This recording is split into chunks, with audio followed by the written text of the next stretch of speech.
This story begins one dark night. Under her cover, two sisters from the 100 Flowers faction hid from their pursuers. However, it was already too late. The elder one said that this time they would hardly be saved. A woman with purple hair slowly approached them and said that the sisters had sinned against the Empress and fled after that. And having made such a monstrous mistake, they should have simply surrendered on the spot. The younger sister peeked out from behind the rock and said that this was just nonsense. After all, they had taken part in the solemn ceremony of the higher principal sect. They saw how the sect was presenting the gifts used for offerings to heaven and earth to a person, and simply out of curiosity they asked the question, are they not afraid that by doing so they will bring the wrath of heaven and earth upon this person? However, they were immediately persecuted and accused of strange crimes. After that, the younger sister said that the sect of the highest principle simply does not care about human life, and they are an evil cult. The purple-haired woman looked at the sisters seriously and explained that the person she had expressed her opinion about was the Empress's teacher. The sisters looked at her with fear and asked if it was true, after which the woman with purple hair lowered her hands and said that it was so. We are talking about the same legendary, highest lord of the dark path, and he is not just the Empress's teacher. The purple-haired woman took out her blade and continued to talk about how the southern region's corruption lord, the king of the underworld assassins, and even Asura himself, all of them received instructions from him. And the sisters dared to slander that the earth and the sky would return against the highest lord of the dark path, and the Empress had already shown enough mercy by deciding not to slaughter their entire faction.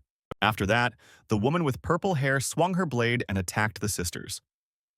Two last advice to them was to watch their language better in the next life. However, immediately after this, she was suddenly struck by lightning. The older sister looked at the place of impact in surprise and asked what just happened. Did the underground dragon really turn over on its other side? After that, they all looked up together and saw that nature around them was going completely crazy. However, at that moment there was an immortal named Yen Li Shen at the top of the mountain, the first head of the sect of the highest mystery. Having tested his abilities, he indignantly thought that his breakthrough had failed, and after all, he had been in seclusion for 100 years. But still, the stage remained the same. The only good thing was that his physical shell had reached the saint level, which meant that he was now essentially invulnerable. After that, Yen Lishen waved his hand and decided that for now, it could be considered that the shutter was successful. After the wave of his hand, nature seemed to go crazy. In one move, he destroyed an entire mountain, killing several of the Empress's guards. The sisters looked at all this and wondered what was going on. Meanwhile, the woman with purple hair was thinking about how she needed to escape from here as quickly as possible and report to the Empress that the targets were under the protection of a powerful patron. Meanwhile, Yen Li Shen was thinking on his own that the power of his physical shell that had reached holiness was truly extraordinary. After that, he noticed something interesting. There was someone on the mountain he had just demolished, and Li Shen began to worry and think that he had unintentionally harmed someone. Therefore, Yen Li Shen decided that he needed to quickly verify everything and headed towards his sisters. After a smooth landing, he asked them if everything was okay, and then the sisters fully explained their situation to him. And Li Shen looked at them in surprise and asked if it was really just for one inappropriate phrase that the sect of the highest principle sent a chase after them and began to kill them, to which the sisters replied that it was so. After that, Yen Li Shen thought for a while and decided that the sect of the highest principle sounded pretty good, and the title of Empress was also pretty cool. After some thought, Yen Li Shen looked at the sisters and said, no matter how cool this title was, it did not give the right to kill people for making a mistake. And if his disciple Luan Yunner was there, she would not allow such a thing to happen. The younger looked at the immortal and said that he was a noble man, and probably his students certainly had high principles, but the older sister's face said that she was clearly thinking about something else. Meanwhile, Yen Li Shen began to leave and say that if everything was okay, then he shouldn't stay here either. And finally, he said that the sisters should take care of themselves, and he still had things to do ahead of him, so it was time for him to say goodbye. Then Yen Li Shen calmly flew away, leaving these girls in bewilderment. The younger one said that he was simply an outstanding person, and she also wants to become as amazing as him someday. Meanwhile, the elder sister fell to her knees and muttered that this man said that his disciple's name was Luan Yunner. The younger one asked what happened, and then the older one replied that the Empress who sent the pursuit after them was named Luan Yunner. Meanwhile, Yen Li Shen was going about his business and thought that it would be interesting to find out how his diligent student was doing. Let's go back to the past. Before Yen Li Shen went into seclusion, He defeated countless gods, his student, with tears in her eyes, asked if the teacher was really going to leave her and go into seclusion. And Li Shen laughed and said that she didn't have to be afraid because he had already punished all the rebels. And in the next 100 years, no one would dare to go against the supreme mystery sect so easily. So they had nothing to worry about at all.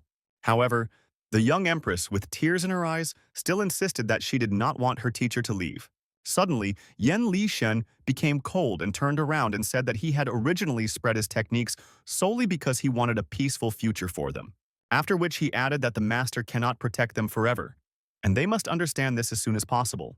As he left, Li Shen gave an order that from that day on, every student of his school was obliged to calmly and patiently continue to improve and hone their skills during his 100-year retreat, and also ordered them to revive the external greatness of the sect. Quite a bit of time had passed since then, and Li Shen saw that his students had apparently done quite well. Looking at this city, he thought that in just 100 years the spiritual veins in the mountains had been restored.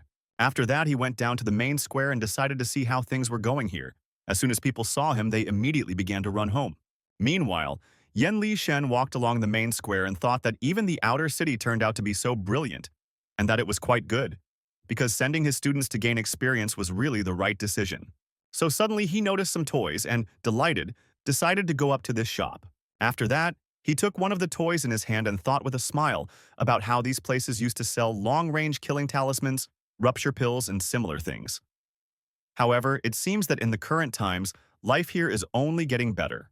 Suddenly, he took a closer look at the toy and thought that this wooden man reminded him of someone. And Li Shen approached the seller and said that he wanted to know what deity's prototype was taken as the basis for these toys. The man immediately collected all the goods and began to justify himself and say that he was just a small owner of a tavern. So he asked our hero to repent as soon as possible and beg for mercy, and he himself would run away at that time. And Li Shen was surprised by this behavior, after which he looked up and saw a huge statue of himself. A few minutes later, one of the residents called the guards and, pointing his finger at our hero, said that this was the same robber who had deliberately put on clothes like God, the swindler who had disrupted the work of the shops, because of whom the common people had fled home in turn. The combat group of guards said that it was simply incredible to see how someone dared to commit such madness in broad daylight, after which she said that they would quickly get warmed up to this. And Li Shen looked at them in surprise and asked what was so crazy about him, since he was wearing his usual clothes. After that, he said that he also had questions and asked why the statue was so huge and why the name of his sect was changed. However, when he looked at these women, they already jumped up, deciding to execute him on the spot. After which they used a binding technique called the Golden Castle Formation, the House Star. However, Li Shen immediately destroyed this information and said that first they should listen to him to the end. The main guard looked at how he easily broke the formation of the Golden Castle that Her Majesty personally gave them, and said that only Her Majesty had the power to destroy this information. After that, she exchanged glances with the others and instantly understood everything. And then all the women suddenly started to undress. And Li Shen immediately covered himself and said that these were just childish tricks, and charming techniques did not work on him, so they did not even need to bother. However, instead of using the charm technique, they simply changed their clothes and then greeted Li Shen, who personally honored the sect of the highest principle with a visit. And Li Shen looked at them in surprise while the women surrounded him and said that they realized that Li Shen was that same Lord Li Shen. So in that case, he should allow them to ask him to go with them to the Star Tower because Her Majesty was waiting for him there. And Li Shen didn't understand what they were talking about and kept trying to find out what exactly the girls meant.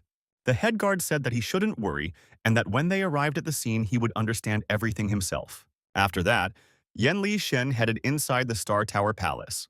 There, behind the curtain, sat the Empress, who asked who had destroyed the information of the Golden Castle. And Li Shen said that his name was Li Shen, and he was the head of the Supreme Mystery Sect, and he also came here to find out what happened to his current. As soon as he said this, the Empress jumped out at him and said that she had been waiting for him for 100 years and had missed him incredibly much. And Li Shen couldn't believe his eyes, because that girl who was always crying had now completely transformed and looked like an incredible beauty. After that, Li Shen asked to let him go so that they could talk. However, the girl said that she would never let him go now.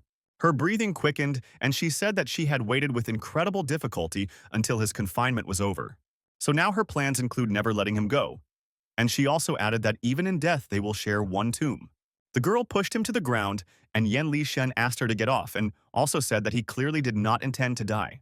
After this, the Empress ran her hand over his body and said that even at such a time, her master decided to make a fool of himself, and this was incredibly treacherous on his part. After that, she gently bit him behind the ear and added that this was also not bad, because the longer Yan Lishen behaved like this, the more she enjoyed it. After that, she straightened up and used her technique called Northern Sky Dance, 9-turn break pharmacy. Wu Yan Li Shen was surprised because this was the last technique he taught her before he went into seclusion. So this means that the Empress is indeed his student. The girl, meanwhile, looked him straight in the eyes and said that all these years she had been honing the techniques that he had taught her, and that she had carried out the order that he had given before going into seclusion with all due care, and all for the sake of the day when they would be able to meet again. After that, using her technique, she pulled him to her feet and said that now they could be together both in life and in death. Then she suddenly took out a blade and said that before that she had to do one more thing. The woman leaned over and said that the teacher should give a small guarantee because she knew that no matter how outstanding he was, his body was not made of steel. After that, she dropped her guilt and said that all she had to do was cut off his legs and he would never leave her again. After that, with crazy eyes, she swung her blade and shouted that Yan Lishen should not be afraid because it would hurt only a little and then there would be only eternal happiness. However, to her surprise, she was unable to inflict a single scratch on him. The girl did not understand what was happening because it was impossible for her because this knife was made of meteorite steel. After that, she said in a trembling voice that for sure, the thing is that she applied too little force. And swinging, she added that now she would take this matter seriously. Yan Lishen meanwhile looked down and said that the Empress really had not changed. She would never give up until her goal was achieved. He also added that even if his student had achieved such outstanding results, the master clearly could not continue to stand still. Then he stood up and in one movement destroyed her equipment and all the things that stood in his way. And Li Shen said with a detached voice that no matter how many years pass, the master always remains a master, and in his heart, the Empress will forever remain his beloved disciple. After that, he looked at the woman with her clothes torn from his technique, who asks, "Does the teacher really think so?" And Li Shen immediately realized that he had overdone it with the crushing technique. After that, he covered his face and said that he had not changed at all and also ordered her to change her clothes as soon as possible. The girl immediately hid to change clothes and called him a liar, and also added that he was a master only in words. After that, she looked down sadly and said that he said that his intentions would remain unchanged no matter how many years passed, and yet he did not say a word about the promise between them, and it is obvious that he forgot about it towards the end. And Li Shen immediately remembered one day that had passed approximately 100 years ago. After a tough battle, the student was all in tears and bruised. She said that her teacher was a liar because he promised her that the formation he taught her would never be destroyed. However, in the end, she was wounded. En Lai Shen hugged his student and said that everything was okay, to which she replied that nothing was okay because the frames would remain on her face, and now no one would take her into the zones. However, Yang Li Shen looked at her eyes with a smile and said that great power is the truest beauty. And at such a young age, she was able to put the demonic bear to flight, so she could not be beautiful, and also asked if there was any point for a fairy of the 9 heavens to worry about marriage, since even a master would want to spend eternity with her. When Yan Lishen said this, the girl's face turned red, and she asked if master really wanted to spend eternity with her, after which En Lishen took her little finger and said that he had never deceived her, and today they would seal the contract and become a family. In fact, En Lishen meant that they would become a family like all members of the sect. However, the Empress understood this in her own way. En Lishen then walked up to her and hugged her, remembering everything they had talked about that day. However, he still didn't understand that she really wanted him as a man. En Lishen's warm smile said that she hadn't changed at all, and even though he was a little late, he still came back. After these words, the Empress hugged her teacher and her heart calmed down. She asked in a trembling voice why he was gone for so long. After that, they went to a secluded place, and she told him everything that happened. After this story, Yan Lishen said that it is not surprising that now the sect has a different name, because it turns out that the reason why it changed its name is the need to hide from the remaining enemies. The Empress said that it was all nonsense because the teacher had finally returned, after which she looked up and said that since he was now here, their promise should be valid. And Li Shen decided that she was probably talking about that time when En Lishen promised that he would never leave the sect and said with a smile that the Empress could not worry because the Master of Words does not throw words to the wind. The girl immediately took it off because she didn't expect that the master would so easily agree to be with her forever, because that's what the brother implies. She immediately stood up and said that the master did not have to worry about anything, and she would organize everything. Inside, the empress was the happiest because this meant that now he would have a wedding and a family. Yan Li Shen, meanwhile, did not understand why she was so happy, and said that in this case he would leave the preparation to her. However, a guard suddenly burst into the palace and said that she had an important report. The woman fell to her knees and said that a scout from the Manhwa squad had arrived with news. The Heavenly Book had awakened, and all the major factions had already headed to the city of the Heavenly Book. Yan Li Shun immediately realized that this was the thing he had forgotten to take before going into seclusion. And the Empress immediately stood up and said that the Heavenly Book was originally the property of their sect. And since Yan Li Shen returned, the book itself should have responded, after which she ordered that all about this be sent out and added that she would personally go and take the Heavenly Book. And Li Shun immediately stopped her and said in an uncertain voice that it would probably be better for him to return her himself. After which he immediately went to the city of the Heavenly Book. There was a boy running around the streets, giving out news in an old newspaper. It was written in the newspaper that the 3-year period had passed, and now the battle for the recognition of the Heavenly Book was coming again. The Tingchao sect would also enter the competition, and many predicted its victory. Is it possible that the battle for the recognition of the Heavenly Book, which had dragged on for a whole 100 years, would come to an end? And Li Shen was running around the city and suddenly came across the hero of this story, asking if the young warrior would like to buy a newspaper with news about the Heavenly Book. And Li Shen looked at the boy and said that he was grateful for the offer, but he didn't need it. After that, Yan Li Shen looked around and thought that if this is the city of the Heavenly Book, who does this mean that it was about the toilet that existed back in the city of the Green Grove? However, everything here has really changed a lot. After all, before there was nothing here at all, and he has absolutely no idea how to find the right path. The paper talisman in his clothes said that as long as the Empress was with her teacher, even going around the entire continent would not be a problem for him. After which the paper talisman said that Yan Li Shen should turn right at the crossroads. And Li Shen thought that fortunately the student had created a paper talisman for him that would show him the way. After that, En Li Shen looked at the talisman and said that the Empress said that there was a person here who could help return the Heavenly Book. So he had to be found quickly. The paper talisman flew up and said that this person would soon get in touch. The paper talisman also said that while Yan Li Shen was in seclusion, this city became a temporary storage of the Heavenly Book, which led to endless conflicts. In this place, at that time, the sect of the highest mystery was sent into decline, being unable to return the Heavenly Book. Therefore, the Empress used a trick and spread the news of the miracle of the Heavenly Book, thereby provoking a bloody rivalry between the cultivators and thus managed to divert the attention of the factions from their sect, and at the same time, make a list of all the scoundrels encroaching on the Heavenly Book. En Li Shen was surprised that the Empress was able to make his things bait at a young age, and said that it was a very clever plan. After some time, the talisman said that they were almost at their destination, and a messenger was waiting for them ahead. And when they met, they would also need to give feedback.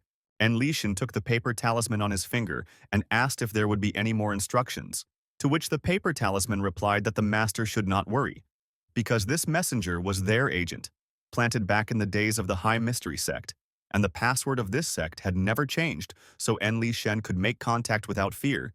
En Li Shen thanked the talisman and the Empress for such a great job.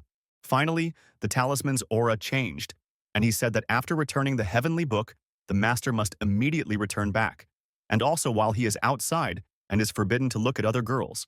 This was said by the thoughts put into this paper talisman by the Empress, which was now burning with the anger that the Empress had put into it. And Li Shen did not understand what was happening. However, he decided that it was simply because the girl liked to wind herself up, and she was still that same child who cried for any reason, and all these worries were simply in vain. After that, En Li Shen looked around and found a girl who was eating ramen. There was also a sign next to her that said that she does not predict fate for free. En Li Shen immediately realized that this was the agent of their sect. He approached her and, apologizing for disturbing her, asked what the girl's name was. She immediately thought that an incredibly handsome man was standing in front of her. After that, she put down her food and stood in a JoJo pose, saying that her last name is Xiao, and her name is Xiao Chao Chao. But in the world she is called a heavenly fortune teller. She also added that she is his humble servant, and has the most accurate technique for interpreting earthly and heavenly phenomena and will give the answer that a person is looking for. Her duties also include determining marital compatibility or predicting the future. After that, she came closer to him and whispered in his ear that her services also included finding lost things, lost love affairs, and all that sort of thing. And Li Shen thought that by searching for lost things, she meant the heavenly book, and this was undoubtedly the agent that the Empress had planted here. However, Yen Li Shen decided to play it safe and tell her the password, after which he leaned over her ear and said words that sounded something like this: "Heavenly tiger covering the earth." The girl looked at him in surprise and asked, "Is he really an idiot?" However, these words were the second part of the password, and Yen Li Shen decided that everything matched up. However, these were the real thoughts of this girl who said that Yen Li Shen should go away from here on his own way and not interfere with her business. Well, she was thinking roughly that it was a sad situation when such a handsome guy turned out to be a fool. Meanwhile, Yen Li Shen was thinking that the situation had become interesting because the agent had decided to go on the offensive and give him an additional check. So Yen Li Shen said that a non-family member would not be allowed to enter the door of the house, so she had no need to worry. The girl immediately asked why Yen Li Shen decided that they were one family. Did he really take her for a fool? After that, she slammed her hand on the table and said that if he was sick, then he should go get treatment and not set prices here. After that, Yen Li Shen immediately took her by the shoulders, and he said that he had revealed all his cards and was really looking for the lost thing. He meant the heavenly book. As soon as Yen Li Shen touched her, she felt an incredible feeling. Because of these touches, she seemed to have touched the scorching sun. Her inner forces, which all this time had been tightly sealed as if with wax, seemed to have awakened. And at the moment of his touch, she felt as if the long-standing silence of her inner pill had shuddered like seas and rivers, turning upside down, and were only waiting for a call to finally leave the canvas. After that, she calmed down, and thought that the person who made her innate inner pill of supreme yin react in such a way was exactly the partner in dual cultivation that was destined for her by fate. And Li Shen didn't understand what was happening to her, and asked what happened. Inside, he was already starting to worry that he had probably put too much energy into her. However, he decided that since she was a human empress, she should be treated with respect. The girl immediately took him by the hand and said that she apologized and repeated his stupid words and also added that she was really the fool here. After which she added that she had been looking for him for a very long time and added that she understood what lost thing he was talking about and was ready to take him to her. Inside, the girl was thinking that she couldn't let him escape, so she was pulling him along with her into some alley. Meanwhile, the real agent was thinking that, according to the Empress's secret order, he was supposed to meet someone here. However, he still couldn't find the person who was supposed to tell him the secret words. The fortune teller directed our hero to the Great Congress of the Heavenly Book, and Li Shen looked around and asked why there were so many people here, to which she replied that it couldn't be otherwise. After that, she showed and said that this was exactly the thing that Yen Li Shen was looking for. The fortune teller also said that Yen Li Shen possesses unusual power, so he probably ended up here because of this book, and said that they say that whoever finds the heavenly book will gain power over the entire continent, and not a single brave young man will miss such an opportunity to become famous and a hero. However, there is one problem. In order to awaken the heavenly book, apart from great luck, it is also necessary to obtain approval from the city leader, and this is the main reason for the continuous competition in this arena. After that, the girl said with a smile that in her opinion, Yen Li Shen was no worse than the head of the Tingqiao sect. After that, she looked at him a little embarrassedly and said that if Yen Li Shen wanted to obtain the heavenly book, then she could lend him a helping hand. All he needed to do was to carry out pair cultivation with her. However, when she was saying all this, she noticed that Yen Li Shen had already disappeared. After that, she noticed that something flew up from above. And seeing that Yen Li Shen was going up, the fortune teller immediately started asking with a click what he was doing, because in his current form, the fighters in the arena are not the kind of people whose patience Yen Li Shen can test. As soon as Yen Li Shen entered the arena, the fighters who were fighting there immediately pounced on him. But Yen Li Shen was thinking that during this fuss, he should quickly take the book and get out. Meanwhile, one of the cultivators was already ready to kill our hero. The fortune teller closed her eyes and could not believe that the person that fate had prepared for her would now die such a stupid death. 100 years ago, during the decline of the Supreme Mystery Sect, civil wars reigned everywhere on the continent. At that time, the initially weak and insignificant Tingqiao sect suddenly revealed a genius Achieving comprehensive mastery in perfection techniques and martial arts, he became the strongest in the world. And this genius is precisely Wei Tianheng, who now intends to kill our hero. A moment later, an explosion occurred in the arena. People couldn't believe it, because they didn't think that they would be able to see the fifth form of the crushing fist in real life, and Wei was really angry in earnest if they used such power. People started to discuss that this man just wanted to make an example out of the guy who entered the arena, as a lesson to everyone else. And considering how gifted he is, no one else would dare to enter the arena to fight for the heavenly book. Meanwhile, the fortune teller thought that she was unlucky. She began to hurry and think that this guy here is the most limited in his thoughts, and she was unlucky that he serves her, fought with him. Therefore, she should hurry as quickly as possible and save him. However, such an attack did not cause any damage to our hero, who was now asking with a smile, "Is this method of greeting really popular these days?" And again, a reference to Jojo from Wei, who at this time is wondering if he really managed to reflect his fist, and where did this kid get it from? The head of the city looked at her opponent and said that this was the last time he was warning, and also asked whether someone who did not have a drop of skill would compete for the heavenly book. After which, he said that the answer was clear and advised not to hold back. Otherwise, in his old age, he could lose his good name. The man laughed and said that if they wanted to see his full power, he didn't mind, and added that in that case, even the messengers of darkness wouldn't dare take his soul. After that, he used the second form of the surrounding fist called Chaos Firestar and directed it at our hero without holding back. And Li Shen dodged these blows, and his opponent laughed and said that this was not bad at all, which meant that Li Shen was able to fight back against his crushing fist form. And after a few more seconds, he added that the young man had great prospects. However, then, with a nasty smile, he said that he would now show me something interesting, after which he sent our hero into the air with his knee, and said that this was a technique he personally created with a surrounding fist that was not limited to fists alone. The audience immediately went crazy. They could believe that this guy had again improved his hand-to-hand technique. After all, before, everything came down to fist strikes. Someone even said that, as the proverb says, it is difficult to defeat four hands with two fists. But they also discussed that they thought that he would use his legs, considering them as fists. And this is simply an unprecedented train of thought. And Li Shen, who was thrown up by this blow, thought that this was indeed a big convention of the heavenly book. And originally there was also something like a scene where issues were resolved by force, which made him think that perhaps he should also adapt to the established order and exert force and then take away the heavenly book and at the same time improve the image of his sect. However, while he was thinking about this, the old man had already jumped into the air and was preparing to attack our hero again. And he succeeded in this. All the blows hit our hero. However, instead of landing hard, Li Shen landed calmly on 2 feet, destroying the concrete arena beneath him. And Li Shen immediately looked down and thought that his foot was certainly stuck tightly, and also expressed hope that his shoes were not damaged.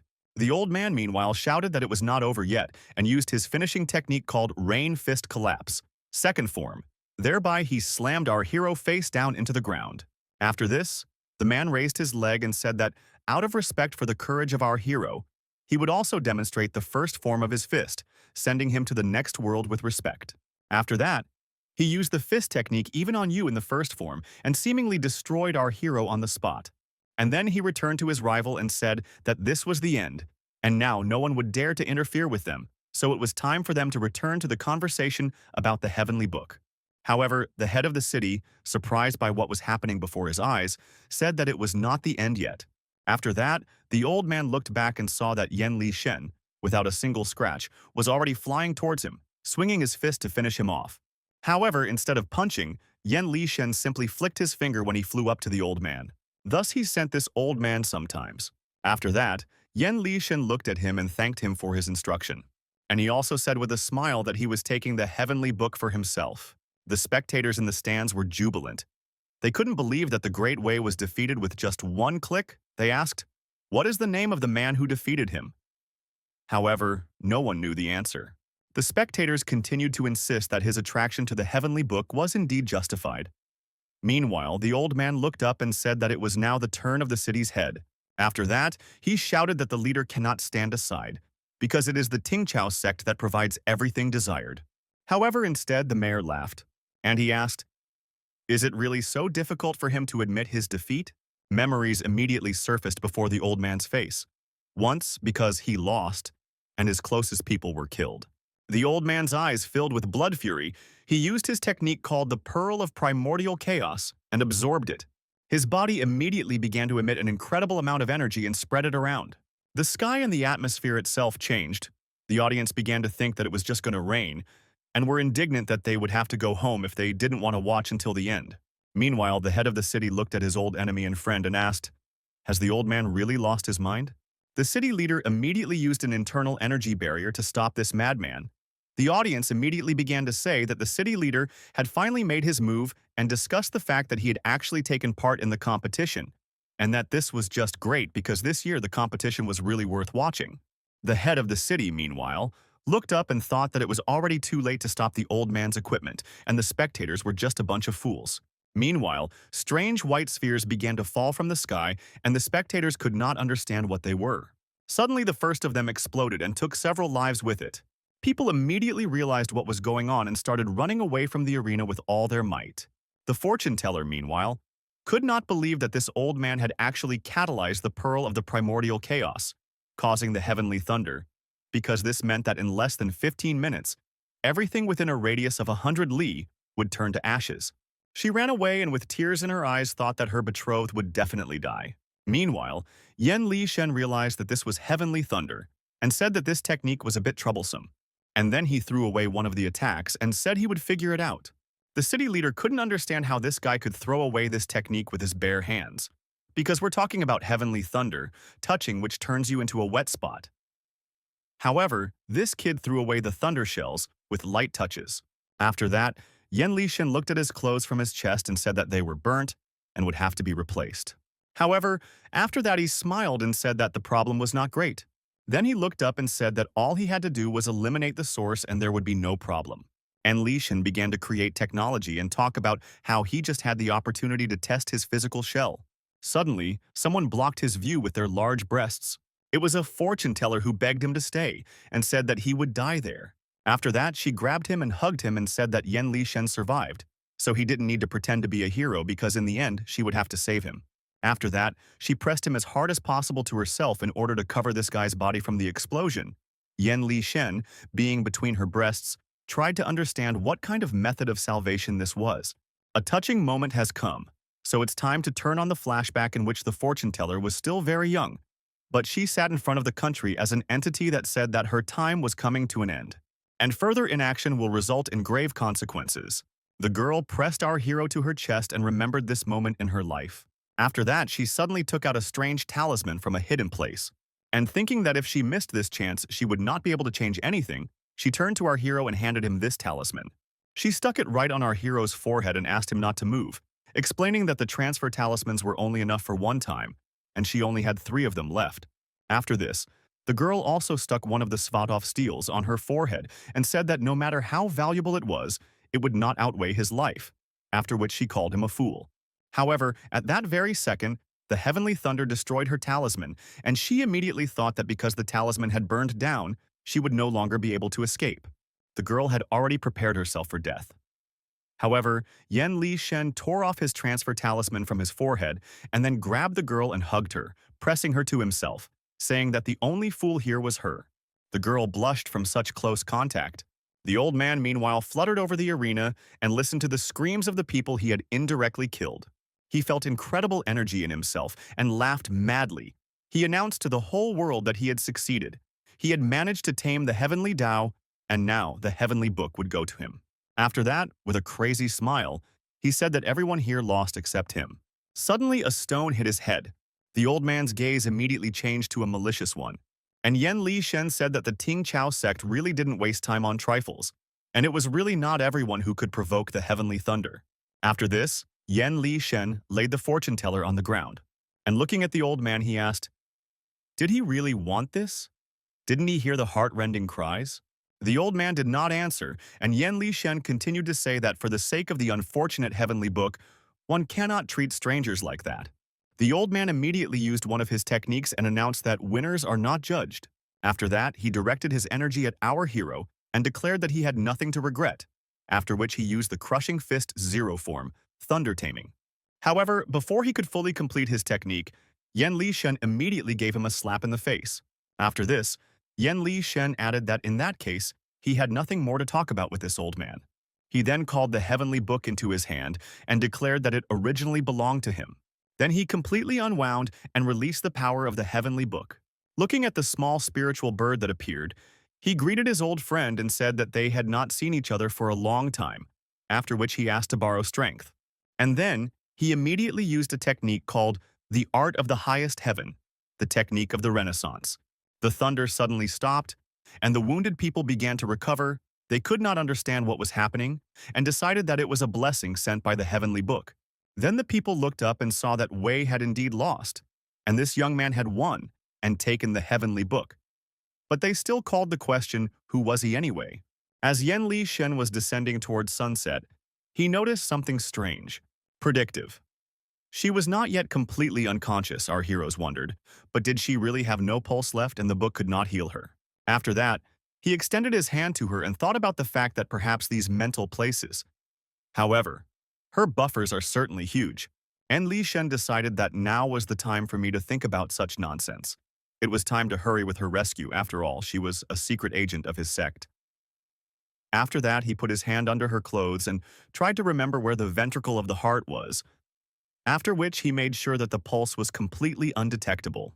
The fortune teller is delirious at the same time, and after so many loud speeches, she is eventually saved, and she cannot wake up at such a shameful moment. Meanwhile, Yan Li Shen picked her up in his arms and decided that it would be better to first find some secluded place and then conduct a more thorough examination. The girl had already regained consciousness in the meantime. However, she did not open her eyes so as not to find herself in such an awkward situation, and thought that this was an excellent opportunity to conduct paired cultivation. The head of the city, meanwhile, went down to our hero and the fortune teller, with thoughts that he could not even imagine that ultimately this young man would take possession of this book. The mayor wanted to say something when suddenly one of his workers came down and demanded his attention. The mayor said that, in fact, the secret agent was supposed to meet the Empress's man. So why did he only appear now? After that, the man took off his dummy and said that this was exactly what he wanted to discuss, after which the man whispered into the ear of the city's mayor everything he had just understood. The head of the city immediately realized who was standing in front of him and asked our hero to stop. After that, he came closer to him and asked, "Is Yan Li Shen really the invincible thunderclap of the 9 heavens and 10 steps, the thunderstorm of the 4 seas, and the terror of all directions, the dark lord of the supreme principle?" And Li Shen was surprised that he was confused with such a person and said that the city leader confused him with someone else. The city leader thought that Li Shen wanted to remain incognito and said that he would keep his mouth shut. And Li Shen tried to explain that he was not actually a Dark Lord. However, the head of the city had already fallen to his knees and said that he had long wanted to meet his elder. And the head of the city also added that his name was Zhang Zichen, and he was the son of Zhang Kun. After that, they all moved to the Zhang residence in the inner courtyard. The fortune teller was sent to the doctor. After that, a doctor was called to her, who on the way asked what the condition of the victim was, to which the servant replied that it was embarrassing to talk about it. But the doctor of their residence had already tried all methods. However, the victim still did not regain consciousness. The doctor scratched his beard and said that before coming here, he heard that this girl was a friend of the owner of the heavenly book, to which the maid replied that this was true. And during the big congress, she fearlessly stood up to protect the owner of the heavenly book, and for this reason she was seriously injured by the head of the Tingqiao sect. And the head of the city is now seriously worried about her condition, and hope that soon the doctor will please them with good news.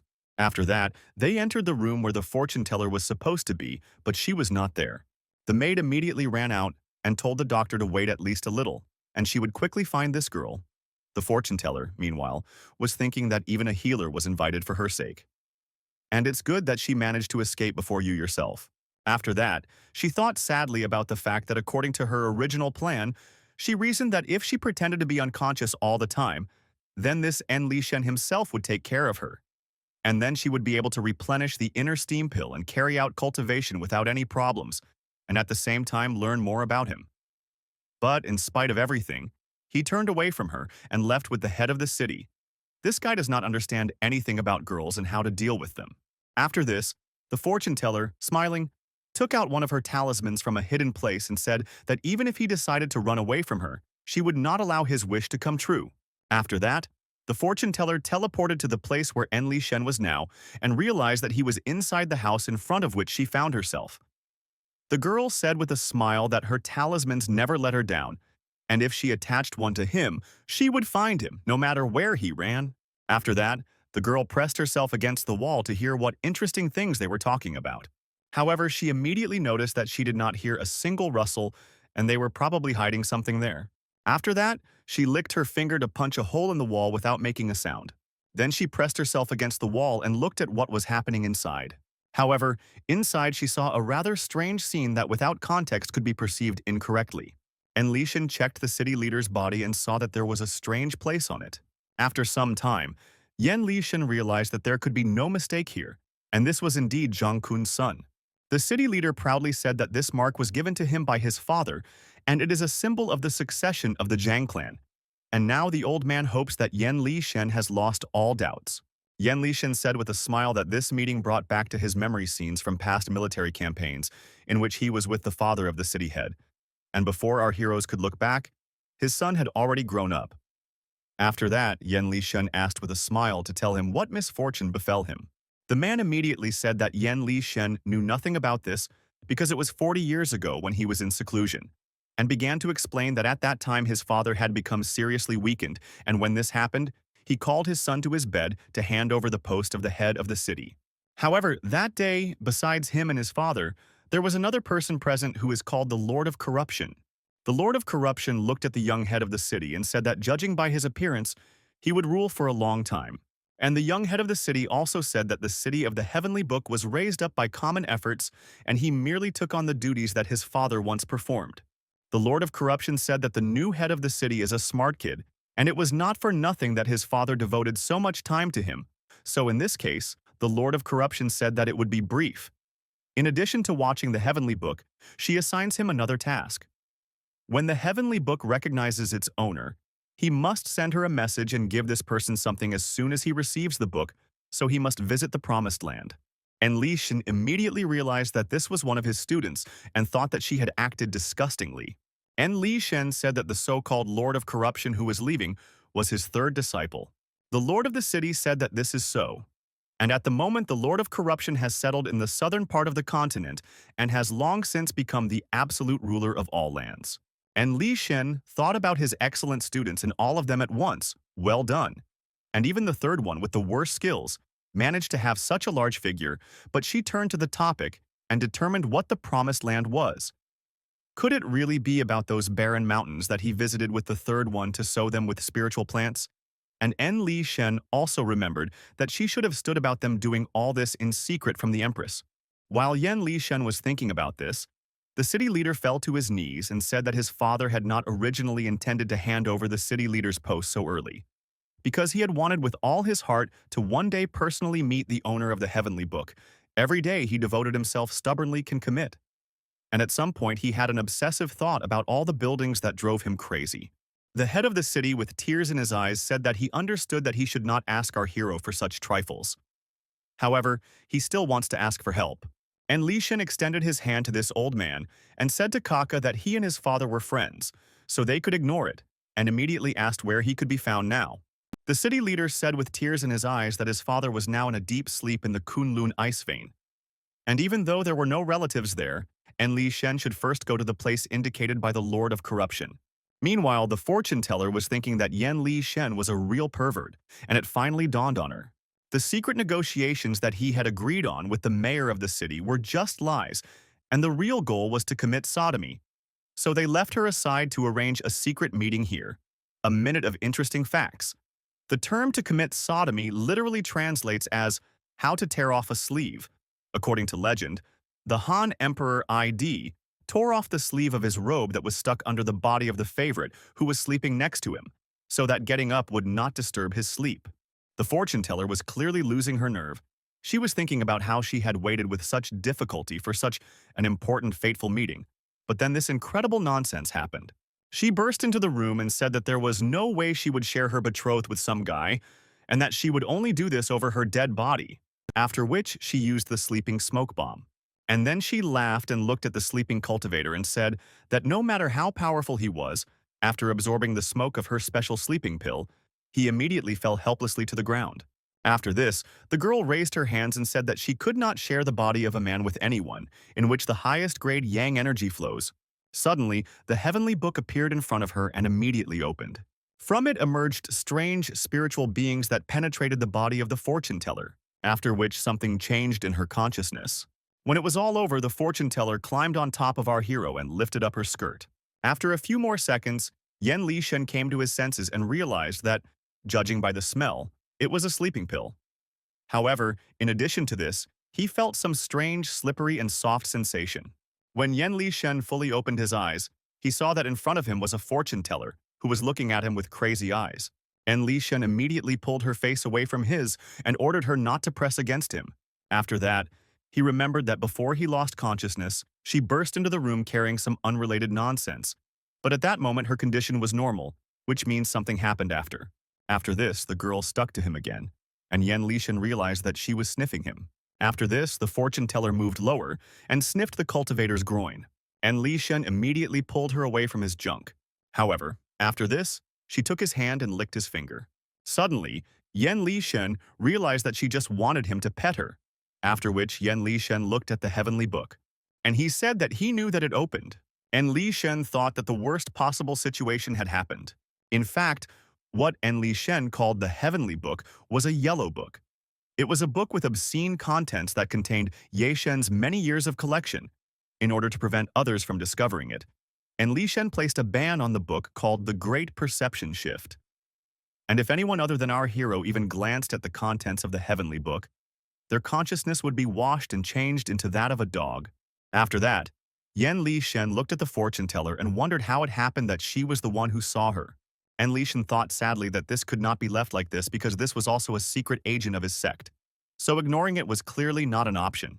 After this, Yen Lishen sadly thought that it was time for him to start the reverse process and abruptly turned the girl around. She immediately fell to the floor and looked at our hero.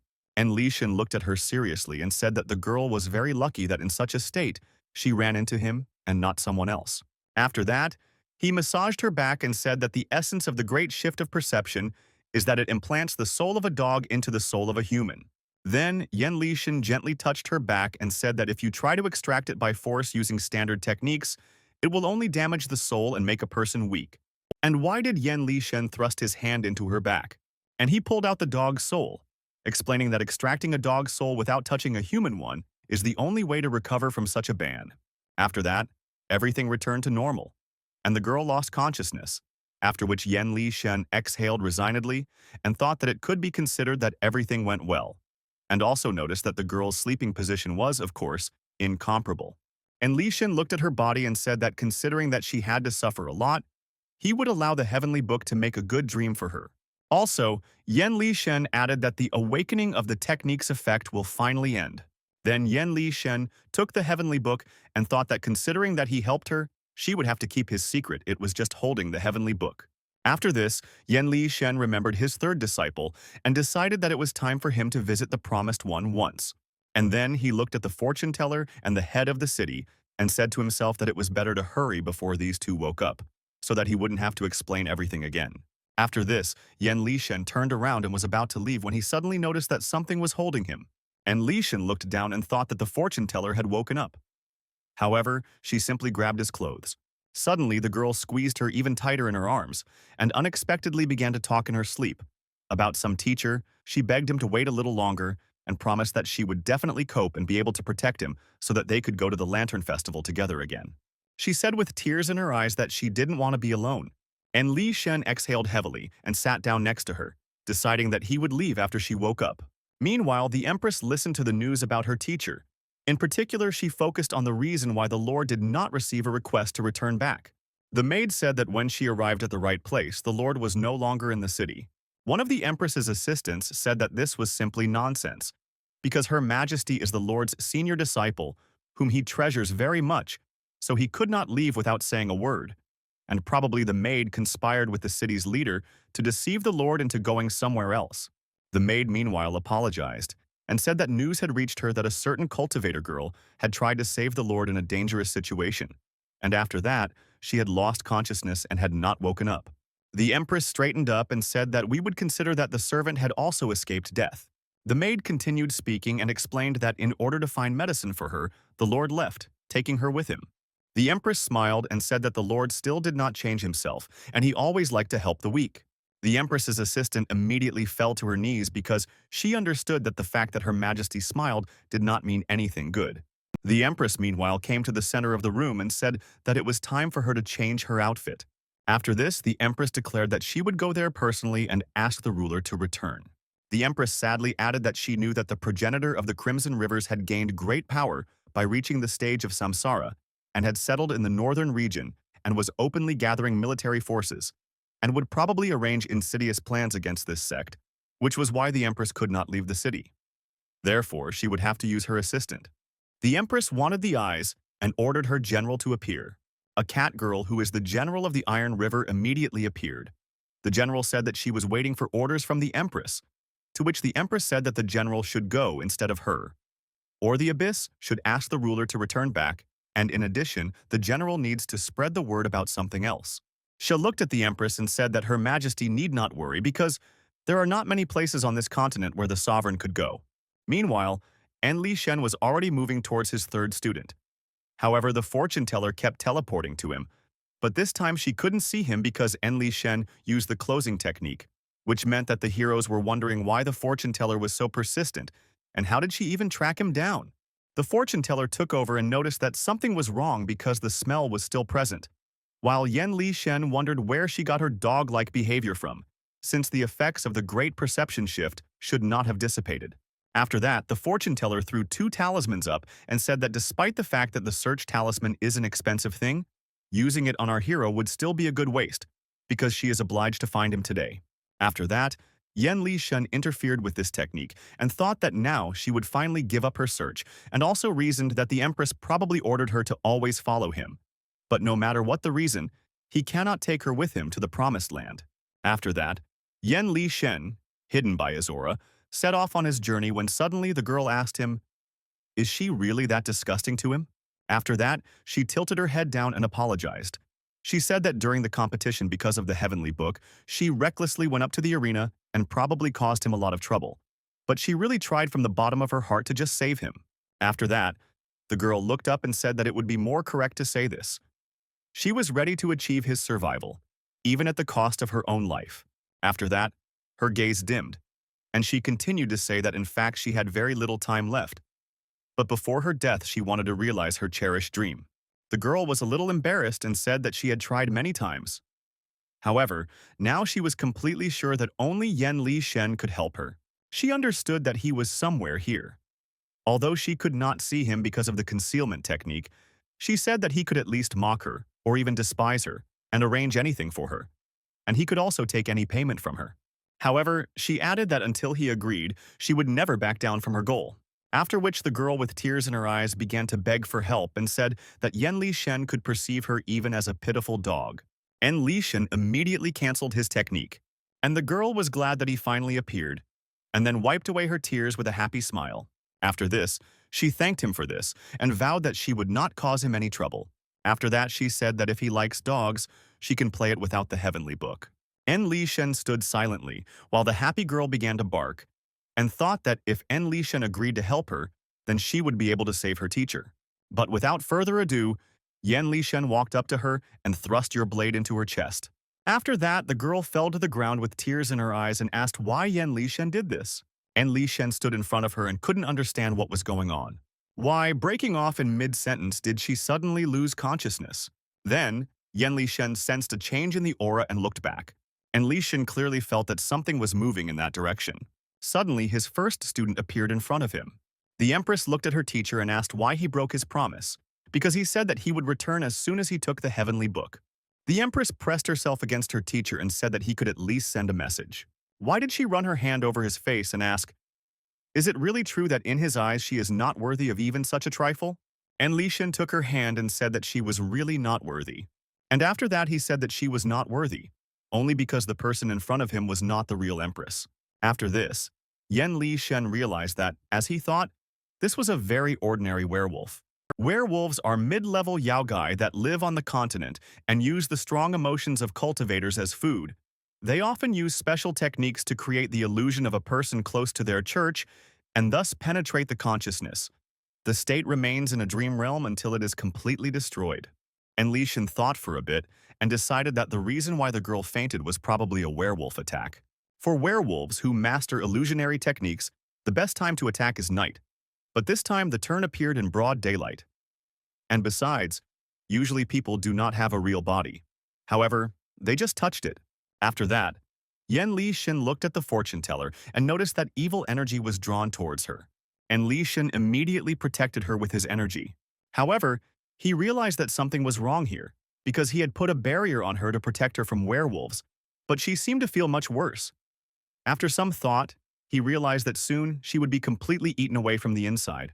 Meanwhile, the girl was sleeping and had a strange dream, in which she was still very little and was humming a song while playing with stones. There was a strange man sitting nearby and corpses were lying around. The girl said that it was too boring. However, in any case, she is always alone. Everyone in the world wanted to see her die as soon as possible. She was pursued, she ran away, and was forced to defend herself, and so on day after day. The girl wondered when such days would come to an end. But when she went outside, she saw a strange woman there, drinking wine, judging by the rain. The woman in glasses looked at the young fortune teller and called her dear student. The little fortune teller said that the woman had probably gone crazy, but inside she was thinking that you are such that because she missed it, she will get into trouble again. The girl with glasses stood up and asked the girl to listen to her and not leave. After that, the woman introduced herself and said that her name was Shen. She came from the sect of the highest mystery, but people called her a dark seer. Half a month ago, the heavenly Tao sent a vision in which she ordered to go far back where she would have to meet a disciple destined by fate. The little fortune teller smiled and said that it turned out that she should call the woman her master. After that, when the cultivator got too close, the little girl took her blade and stabbed it into her stomach. After which, with tears in her eyes, she said that she had seen enough of her kind. Those who, time after time, under the guise of a teacher-student relationship, lured her into the elixir rooms, hoping to rip open her stomach and tear out her heart in order to create an elixir of infinite longevity from it. And all just because she was born the owner of an internal pill of the highest yin, an excellent basis for chemical processes. Why did a little girl kill her so-called teacher with particular anger? And standing in the rain over the woman's corpse, she wondered why they couldn't just leave her alone. Suddenly, the little girl noticed that her strength was completely exhausted, and her internal energy responded. Losing consciousness, she looked at the strange man in the room and wondered if she was destined to die here, without having any family or comrades, without even knowing what Tankul tasted like. Falling to her knees, the girl raised her head up and said that all she wanted was for her to have a normal life when she transferred. Suddenly, she noticed that someone had started healing her early. It was that same woman in glasses. She said that for this it is not necessary to wait for reincarnation, and one can achieve what one wants in this life. The woman healed her and her body and said that from now on, as long as she breathes, she will protect her student. Seeing this picture, the girl could only cry. After that, their carefree, everyday life began. But everything comes to an end. After several years, after one incident, the master found herself in a serious condition. The fortune teller said with tears in her eyes, "The master does not need to be afraid, because now it is the disciple's turn to save her master. And as soon as she finds the owner of the supreme Yang sacred essence and conducts paired cultivation with him, she will immediately be able to restore her wasted longevity." Meanwhile, Yan Lishan looked at the sleeping fortune teller and understood that having been subjected to the defeat of the soul and the pipes of the werewolves, she would not last long. After that, he looked at the werewolves and decided that he needed to act quickly while he still had a chance to save this girl. The werewolves began to peacefully but surely surround the cultivator. Behind them stood the main monster, enjoying this spectacle. But unexpectedly, Yan Lishan dispelled all these illusions. However, the main monster rushed at him and kicked him. The werewolf looked down and said that girls mostly like to play the leading role, and also added that for now, her real body is in an altered state. How suddenly an incredible wave of excitement came over them. Where did this sudden heat in the lower part of the body come from, because they hadn't even really gotten down to business yet? Meanwhile, Yan Lishan said with a smile that it was about the pleasure point that he was currently pressing on. The werewolf received incredible ecstasy. While En Lishan was saying that, as the name says, this acupuncture point will make anyone experience pleasure, After that, Enli Shen reproached the werewolf for creating a physical body. However, she did not even bother to study it in detail, and Li Shen poured his energy into her, saying that it was time to show her real body, while the werewolf screamed with all her might and begged him to let go of her leg. And Li Shen immediately let her go, causing her to experience incredible pain, while En Li Shen was saying that a werewolf is an evil spirit born from human passions, and in order to deal with it, it is necessary to separate them by seizing the initiative, delivering greater pleasure. It will leave the new one no choice but to show his true nature. And Li Shen stood up and said that if he let go today, who knows how many more people would become her victims in this world. Turnover was still trying to convince our hero that she really was the Empress and asked why En Li Shen was treating her so cruelly. Ignoring these words, Yen Li Shen ordered her to shut up and not dare to say the Empress's name. The imprint on her forehead remained after, driven by the desire to protect the sect. She went through brain and bone marrow washing and tempering. For a whole month, she went through bone scraping and meridian replacement. Even Yang Li Shen would not have been able to endure such a thing. However, she did not shed a single tear at that time. On the contrary, she loved her fellow students so much that she hid in a dark corner where she reproached herself for her impotence and worthlessness. How could such an honest and decent person like her stoop to something like this for the sake of satisfying her passions?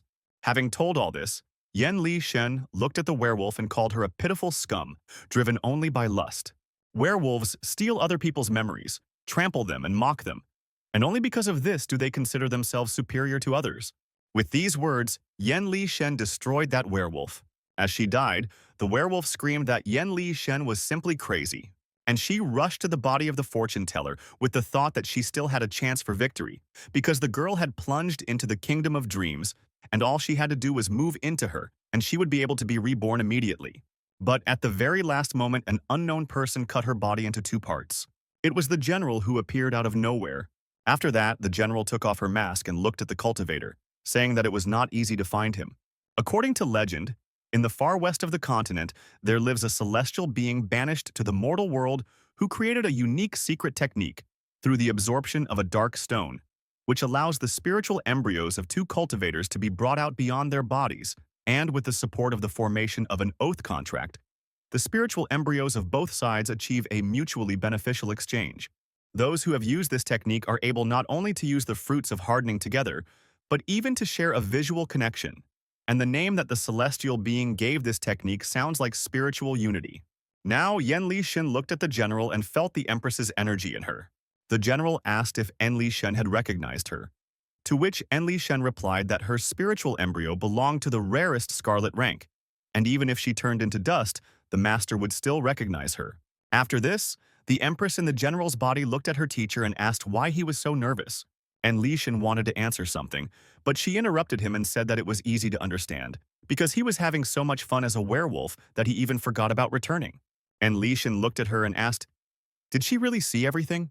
The Empress's gaze changed a little, and she said that she saw everything from beginning to end. Then, in a slightly upset tone, the Empress added that she knew everything perfectly well, whether it was his praise towards her or the search for a cure for that girl who became the reason why Yen Li Shen was delaying his return. After that, they decided to discuss everything in front of everyone under the tree. And Li Shen told the Empress that he had mistakenly taken this girl for the agent she had planted in the city of the Heavenly Book. The Empress looked at her teacher with an offended look and said that he was making a fool of himself again, because despite the fact that he had misunderstood everything, she was perfectly aware of it. So why did she follow him even knowing that there had been a misunderstanding? And Li Shen said that it was indeed a good question and explained that as far as he understood, the girl followed him because she wanted his help. After these words, the Empress thought that the master did not even consider the fortune teller as a woman, and, a little embarrassed, asked why she needed help. Did she really have enemies? To which En Li Shen replied that he didn't know the details. However, when she was attacked by a werewolf, the word master came out of her mouth. So En Li Shen thinks that the problem is related to the sect she belongs to. The Empress rolled her eyes and said that the master was a noble soul who loved to poke his nose into other people's business. En Li Shen looked at the girl and asked, "Do these words only apply to him?" The Empress immediately remembered her past. However, she looked away and said that she was too lazy to do such things. After this, the Empress stood up, smiled maliciously, and said that her teacher should have already learned that for people now, she is almost the embodiment of evil. And she added that instead of getting rid of the problem, it is much faster to get rid of the person who creates it. And Li Shen told her that it was just nonsense, and if it were true, the girl would have been dead long ago. Standing up, Yan Li Shen said that he knew very well that his student was a good girl, who acted with the best intentions and probably had not had it easy over the past years, but now he had returned, and she could calmly show herself to herself. Finally, he said that even if the firmament collapses, she will still be a priority for him. The Empress was very embarrassed and immediately announced that it was time for her to leave, and that while the master was here, she had no need to worry about what was happening in this world. Finally, she looked back and said that when Yan Li Shen finished with the matter he had gotten himself into, he should return back as quickly as possible and not dare to allow history to repeat itself. Finally, she added that in that case she could really leave her teacher without legs. After this, the Empress left the body of her spiritual twin, and immediately a general appeared in front of our hero and shouted that despite the fact that Her Majesty had forgiven her teacher, the general was still angry. After this, the general added that Her Majesty had instructed him to follow our hero until they returned to the city and she would not take her eyes off the master, and Li Shen replied that this was a very commendable enthusiasm. Then Yan Li Shen wondered why his surroundings were constantly increasing and added with a smile that the baby had not yet woken up, so he would go and examine her. However, the general got ahead of him and said that the master should not bother himself with such things. After this, the general ripped the fortune teller's clothes with one claw, and Li Shen immediately asked her to stop. The general looked at him and asked what he wanted, and Li Shen turned away and said that he had no need to watch the examination of the wounds and that he would go for a walk in the forest for now.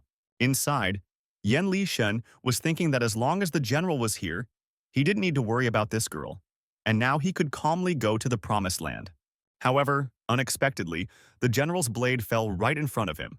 The general coldly replied that if the lord thought such behavior was inappropriate, he could simply turn away or close his eyes. However, he was forbidden to leave her field of vision, such was the Empress's order.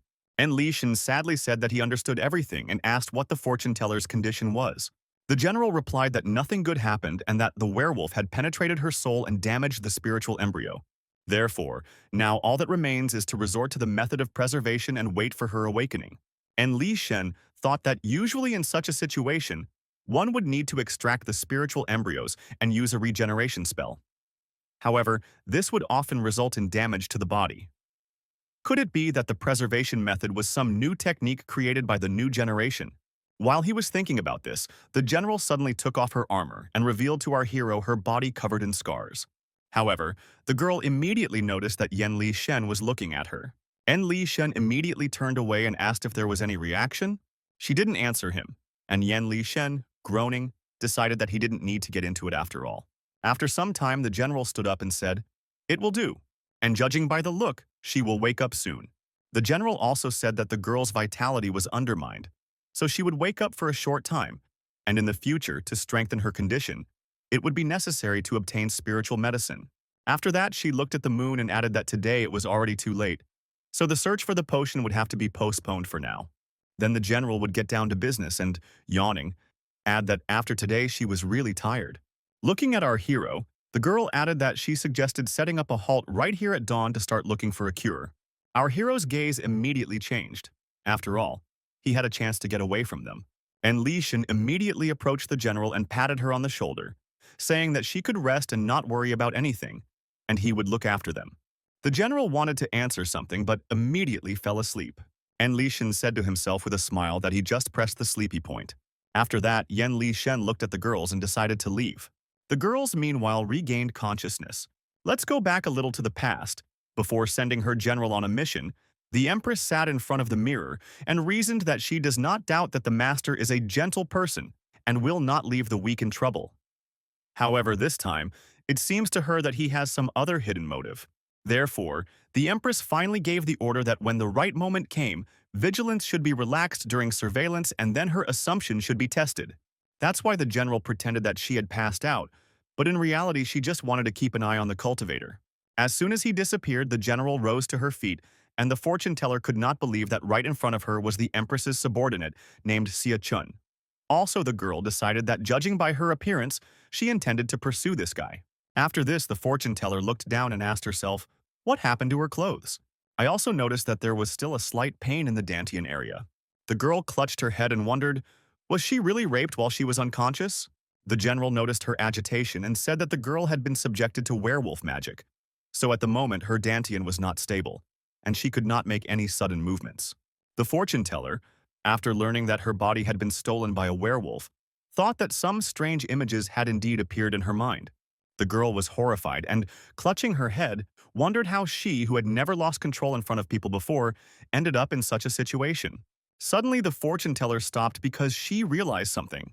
Everything that happened means that the danger has passed thanks to the help of that warrior, and now she feels this way because of the things he did to her.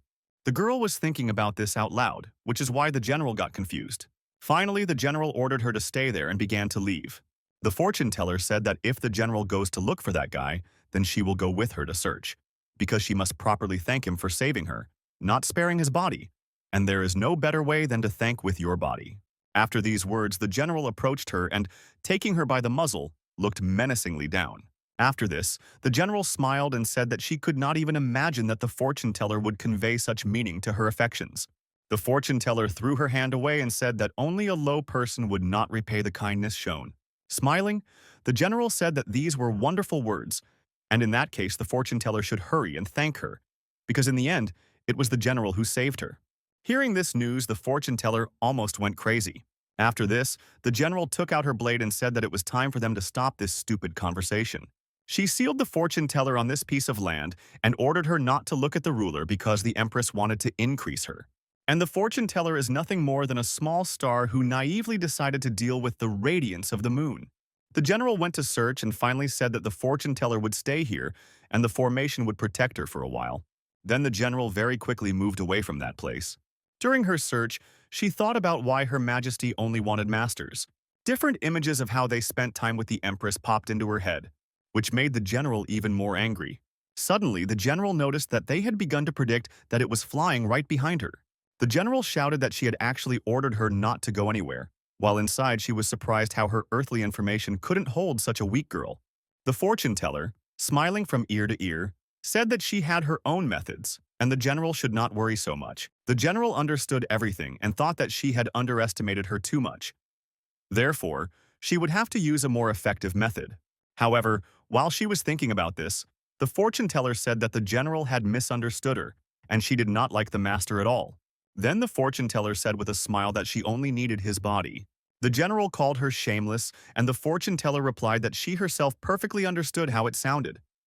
However, if this was the only way she could save her teacher, then everything was fine with her. After this, the fortune teller asked with a smile if the general had a person for whom she would sacrifice her life, and immediately added that if so, she should understand her. Look ahead. The general said that she did not have such a person, and together they went on our hero's trip, who by this time had already managed to arrive in the promised land. In front of him in his memories there immediately appeared his third student, who greeted the master and said that, in his honor, she dug something interesting out of the ground. And Li Shen approached the student and explained that this was a spiritual centipede. This creature lives in places rich in spiritual qi, so they came to the right place. The student looked at her master and asked, why did they need to look for a place suitable for sowing spiritual plants? And Li Shen said that she should remember why the master decided to create a sect. The third student looked up and replied that it was to find a corner of paradise in a troubled age, to achieve happiness for everyone on the frozen lands. Yan Li Shen smiled and said that this was exactly what he wanted to achieve with all his heart. But to achieve such a blessing, a miracle was not enough. And Li Shen looked into the distance and said that a truly strong person should benefit the world, the whole world. It is possible that the fertile land they found could help many people in the future. The third student looked at her master and said that she really liked her teacher and what they were doing together. Then she promised him that she would turn this place into the paradise that the master so desired to see. Yan Li Shen laughed and said that in that case they should hope for her luck and call this place the Promised Land. Now, Yan Li Shen stood in front of this very place and thought that it really brought back memories. However, even with the naked eye, it was clear that this place had fallen into disrepair. After that, he thought about it and decided that now his third student had also become an independent girl and, as the saying goes, a grown-up girl should not be kept at home. Then Yan Li Shen remembered something and decided that all the girls who pretended to be asleep were probably now chasing his copy. In fact, this is exactly what happened now. The girls who pretended to be asleep were drugged by our hero. And Li Shan looked up and said to himself that it was still wrong to deceive people. So once he had dealt with the pressing matters, he should apologize to them. At the same time, the fortune teller pressed the general against the tree with her whole body. The general asked, embarrassed, what the girl was doing. The fortune teller, meanwhile, showed with gestures that he needed to behave more quietly and whispered that in such moments one should under no circumstances make noise. After all, if he receives psychological trauma, he will suffer from it for the rest of his life. The general loudly whispered, are they really just going to dump all this fruit on him? And she also added, that in vain did Her Majesty consider him a noble man. The fortune teller replied sheepishly that she could understand the general's feelings. After all, Her Majesty the Empress is the light of the white moon, and he, for the sake of satisfying his flat desires, will not even miss a tree. Watching this for a few more minutes, the fortune teller said that, if you look closely, he is an expert in his field. Different frequencies, changes in tempo, and even the pose seem familiar to him. The general thought with embarrassment that it was now obvious why he tried to escape by any means necessary, because it was all about lust, and this could never be reported to Her Majesty because her noble ears should not touch such dirt. After that, she looked at the fortune teller who had already begun to undress. When the girl went to our hero, the general immediately grabbed her by the arm and ordered her to stand still. The fortune teller looked at her new friend and said that if she did not go to hell, then someone else would have to do it. And now this proverb is perfect, so she asked to let her extinguish the inexorable flame of lust of this man, and also added that she does not even need to be thanked after this. The general got angry and asked her to shut up and called her a shameless brat. Meanwhile, Yan Lishen was thinking that he was sneezing too much, and decided that someone was probably thinking about him right now. Suddenly, Enlishen noticed something. It was the wind spirit, causing Enlishen to smile involuntarily. Enlishen thought that his third disciple loved to brag about her achievements. So he was sure that she had dumbfounded him here because she believed that the paradise had already been created and asked him not to tell anyone about it just to brag to her master. However, when Enlishen entered inside, it was hardly reminiscent of the earthly paradise. Huge monsters immediately attacked him. However, Yan Lishen dealt with them with ease, after which he smiled slightly and hit the floor with all his might. The floor collapsed, and En Lishen found himself in a beautiful place. After that, he flew up to the spirit of the third student and addressed Lolo. The girl opened her eyes and immediately rejoiced when she saw the master in front of her, after which she asked with a childish smile if he was surprised when he saw the entrance to the underground paradise. And Lishen said that he immediately realized that the cave and monsters were all illusions created by her original spirit, which meant that she had really advanced far. The girl closed her eyes and added that the master really couldn't be fooled, and also added that they had known each other for more than a day, so she couldn't resist making a little joke. And Lishen said with a smile that he was really surprised and almost forgot that in addition to her tendency to seek out people's ears, she also liked to play pranks. The girl pressed her face to the master and said that no one in the whole world understood her better than the master. Yan Lishen immediately asked her to stop doing this. After that, his gaze changed and he asked her to tell him what had finally happened, which prompted her to keep everything a secret from her elder sister mentor to such an extent that it was necessary to send her original spirit outside of her body to convey this message to him. Lolo looked away and said that in fact, her original spirit did not leave this body because it was the only thing left of her. After a short pause, the girl smiled and said that she was dead. The master's gaze instantly changed. He asked only one question: who did this? But unexpectedly, the girl replied that there was nothing to worry about because she had arranged everything herself. Then she touched our hero's forehead with her finger and told him that words were useless here, and it would be better if he saw everything with his own eyes. The cultivator immediately saw a picture of what had happened. During the 100 years that the master had lived in seclusion, countless scoundrels and bandits had set their sights on their order of cultivators, time and again. Their order of the highest mystery was under threat of destruction. However, fortunately, the students remembered the master's instructions well, and step by step, honing their skills, they were able to survive this crisis without losses. After they dealt with the heads of the enemy orders, the elder sister had to change the name to the Order of the Highest Principle, and only then were they able to catch their breath. From this moment on, Lolo's memories begin.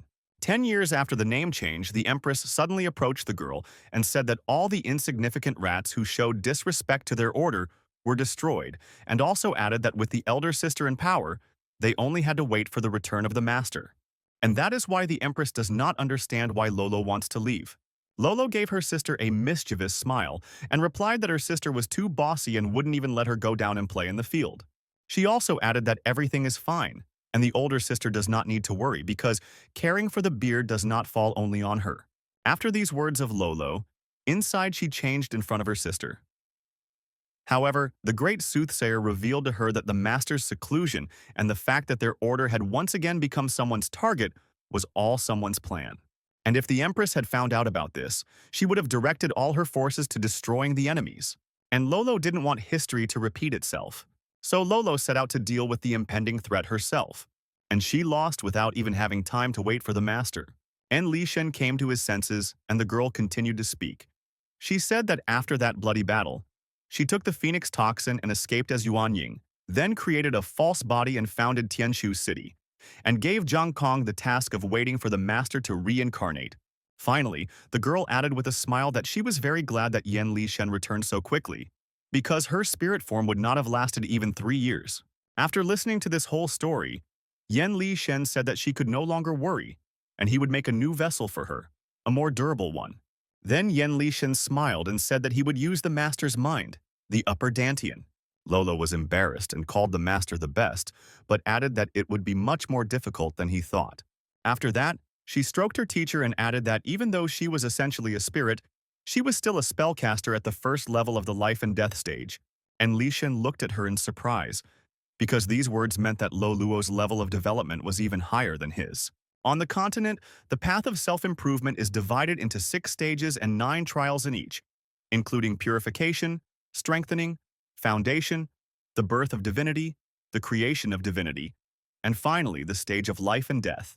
At the life and death stage, overcoming each trial is equivalent to the progress made in moving from the purification stage to the life and death stage. And Li Shen sadly lowered his gaze and thought that the last time he fought with the Empress, the stage of the divine creation was reached by her. And although his body had received holiness, it all came down to the goal of his self-cultivation. After all, he was only at the peak of the divine creation stage. However, what his student said means that there is a rival that she could not defeat even at the stage of life and death. Lolo suddenly continued speaking and said that when she fought that perverted monster, it was probably somewhere around the level of the 4th trial.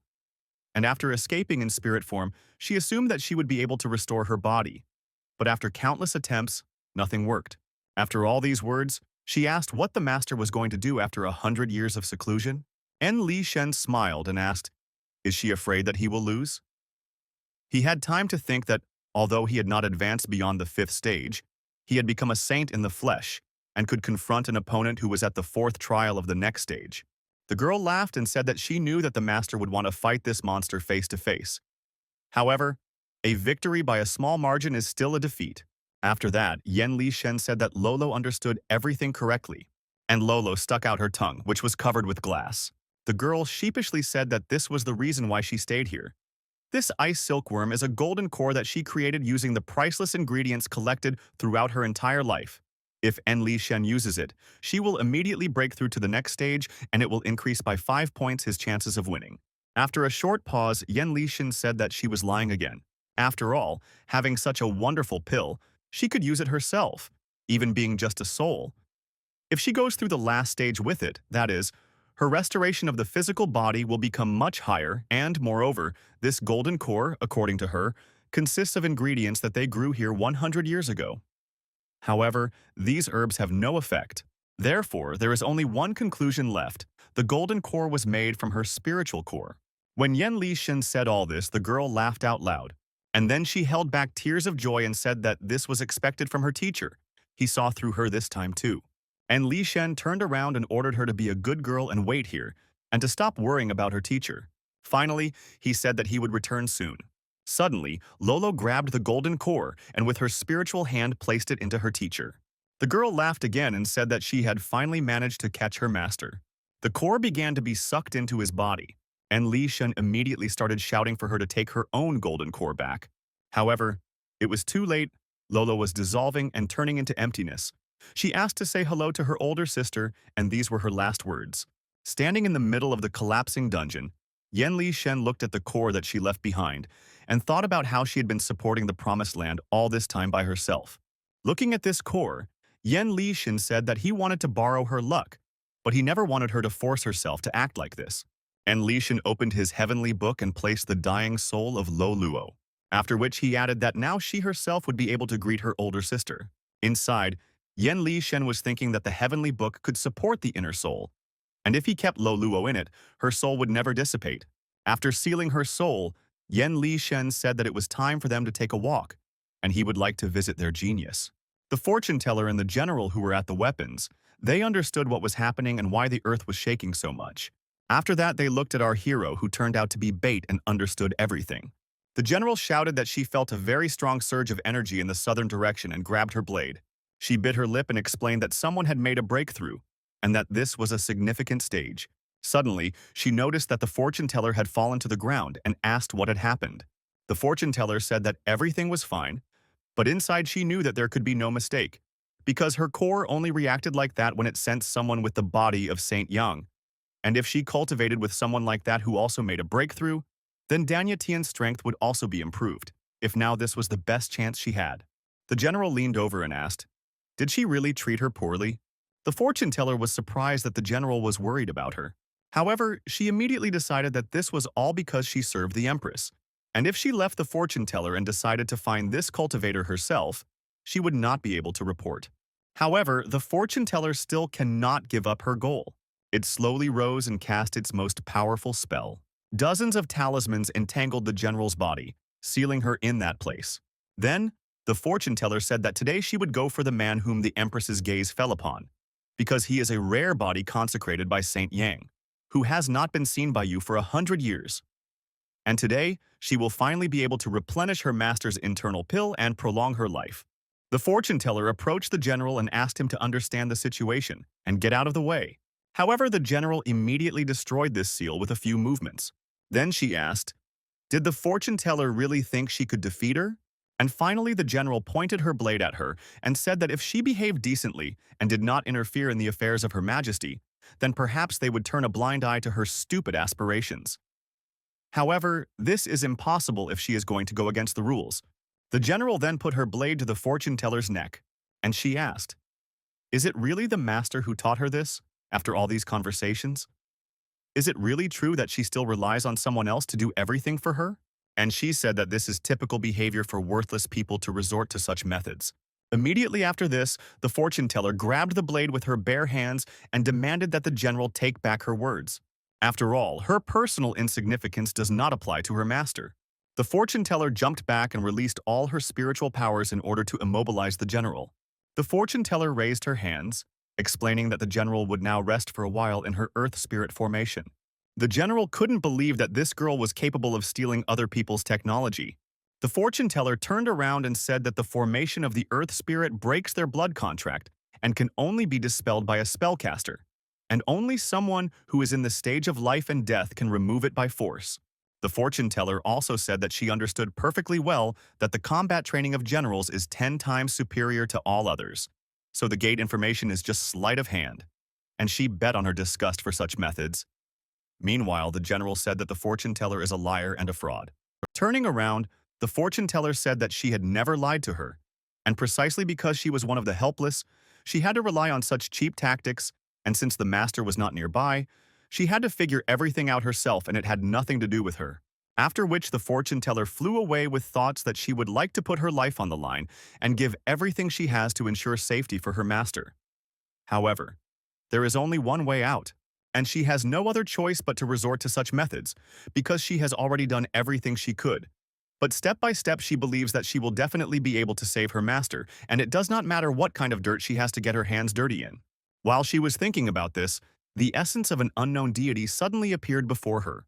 The girl immediately recognized him as her master, and wondered what he was doing here. Her so-called master said that the cores she offered him this year were made from low-quality ingredients obtained from grass-fed spirit beasts. If she repaid him with a core from her body, then he would be at peace. However, in reality, he senses a fine ingredient nearby from someone who has recently made a breakthrough to the life and death stage, so she is obliged to bring him its core. Yen Li Shen, who suddenly appeared, said that there was no need for that since he was already here. The fortune teller couldn't believe her eyes and asked, how could En Li Shen find her? En Li Shen looked into her eyes and said that he was not talking to her. Looking at the so-called ruler, Yen Li Shen thought that such a figure was in Loluo's memories, and it seems that this is the one who is behind all this. The Lord flew up to our hero and said that he was quite a good cultivator, because his presence could only be felt by those who were at the stage of life and death. However, instead of empty talk, Yen Li Shen immediately raised his hand to give him back for his student, after which he said with a confident face that he came here to put an end to this so-called divider.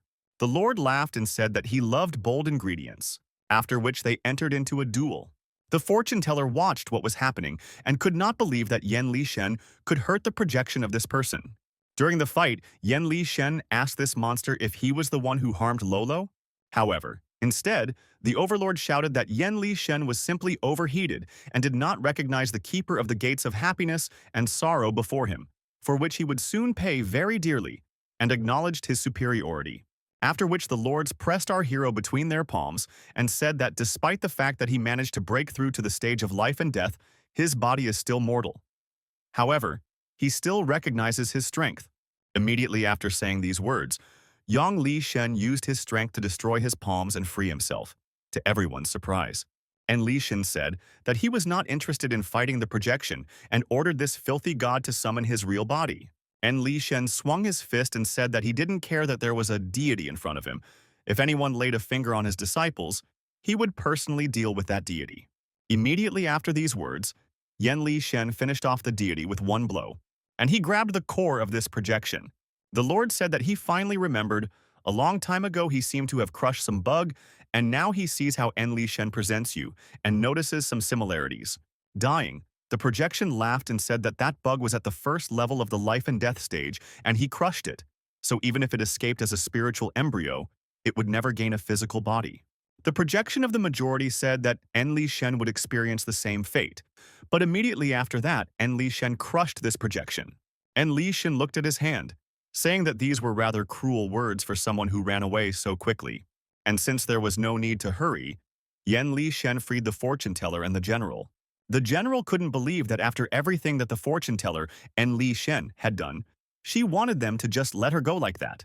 The general claimed that the fortune teller was in the power of their enemy, and the path she had found was never noble. After all this indignation, Yen Li Shen looked at the fortune teller and asked what her connection was with the great fortune teller. Because after he drove out this evil god, he could no longer feel him from her body, and then he was finally able to find traces of the fortune teller. The fortune teller raised her gaze upward and asked how Yen Li Shen knew the title and her master. The general's face immediately changed and she asked, "Is the sunset's dark soothsayer her master? And is she her majesty's niece?" Instantly explaining that Yen Li Shen is the master and her majesty. Hearing this, the fortune teller could not believe that Yen Li Shen was her master's teacher, the legendary supreme lord of the dark path. Looking at this young man, the girl thought that she always thought that he should be a gray-haired old man. And Li Shen approached the fortune teller and said so to speak that if her teacher gave her life, then now her life expectancy is probably like mortality, and most likely this is all because of that dirty god. The girl let go of her head and said that it all happened because of her. The evil god got a chance because of her helplessness. And if the master had not transferred her energy to her, the master could have escaped without consequences. But the moment her spiritual power wavered, she was captured. And that bastard somehow managed to take away her title of Dark Soothsayer and forced her to predict various ways in which he could manifest himself in this continent. And since the master refused to help him already when he used his dirty spells to tell her body and from the extracted soul, he read his fate, and after he got the desired results, he forced the fortune teller to collect 1,000-year purification pills for him so that he could gain a physical body. For a decade now, the poor master has been in the power of this monster. She can neither live nor die. The fortune teller said with tears in her eyes that after all this, she had no other choice but to carry out his order and collect purification pills for him. But everything continues to change the rules, and he will continue to torture the master to force the fortune teller to act. Then the fortune teller said that now he had already saved for 500 years, and if she found a body like our hero's, it would be close to her goal. However, this dirty god is still a being beyond this world, and no one can see him approaching. In one moment, he just broke their connection like that, and she can no longer find him. And this means that she can't find her master. And Li Shen looked at her and ordered her to stop crying. After all, he has his own methods for finding dirty gods. The general informed the Empress that they would be delayed, and the Empress said that she had sent her there to see him off and hurry back. So why did she need to spend another 3 days in the south before returning to the city? The general explained that the cultivator girl really wants to save her master, and the general can prove that the path is not close. But all this is unimportant, because the Empress does not sound very good. Therefore, it is better for her to rest. The general also said that she spent most of her spiritual energy to save this girl.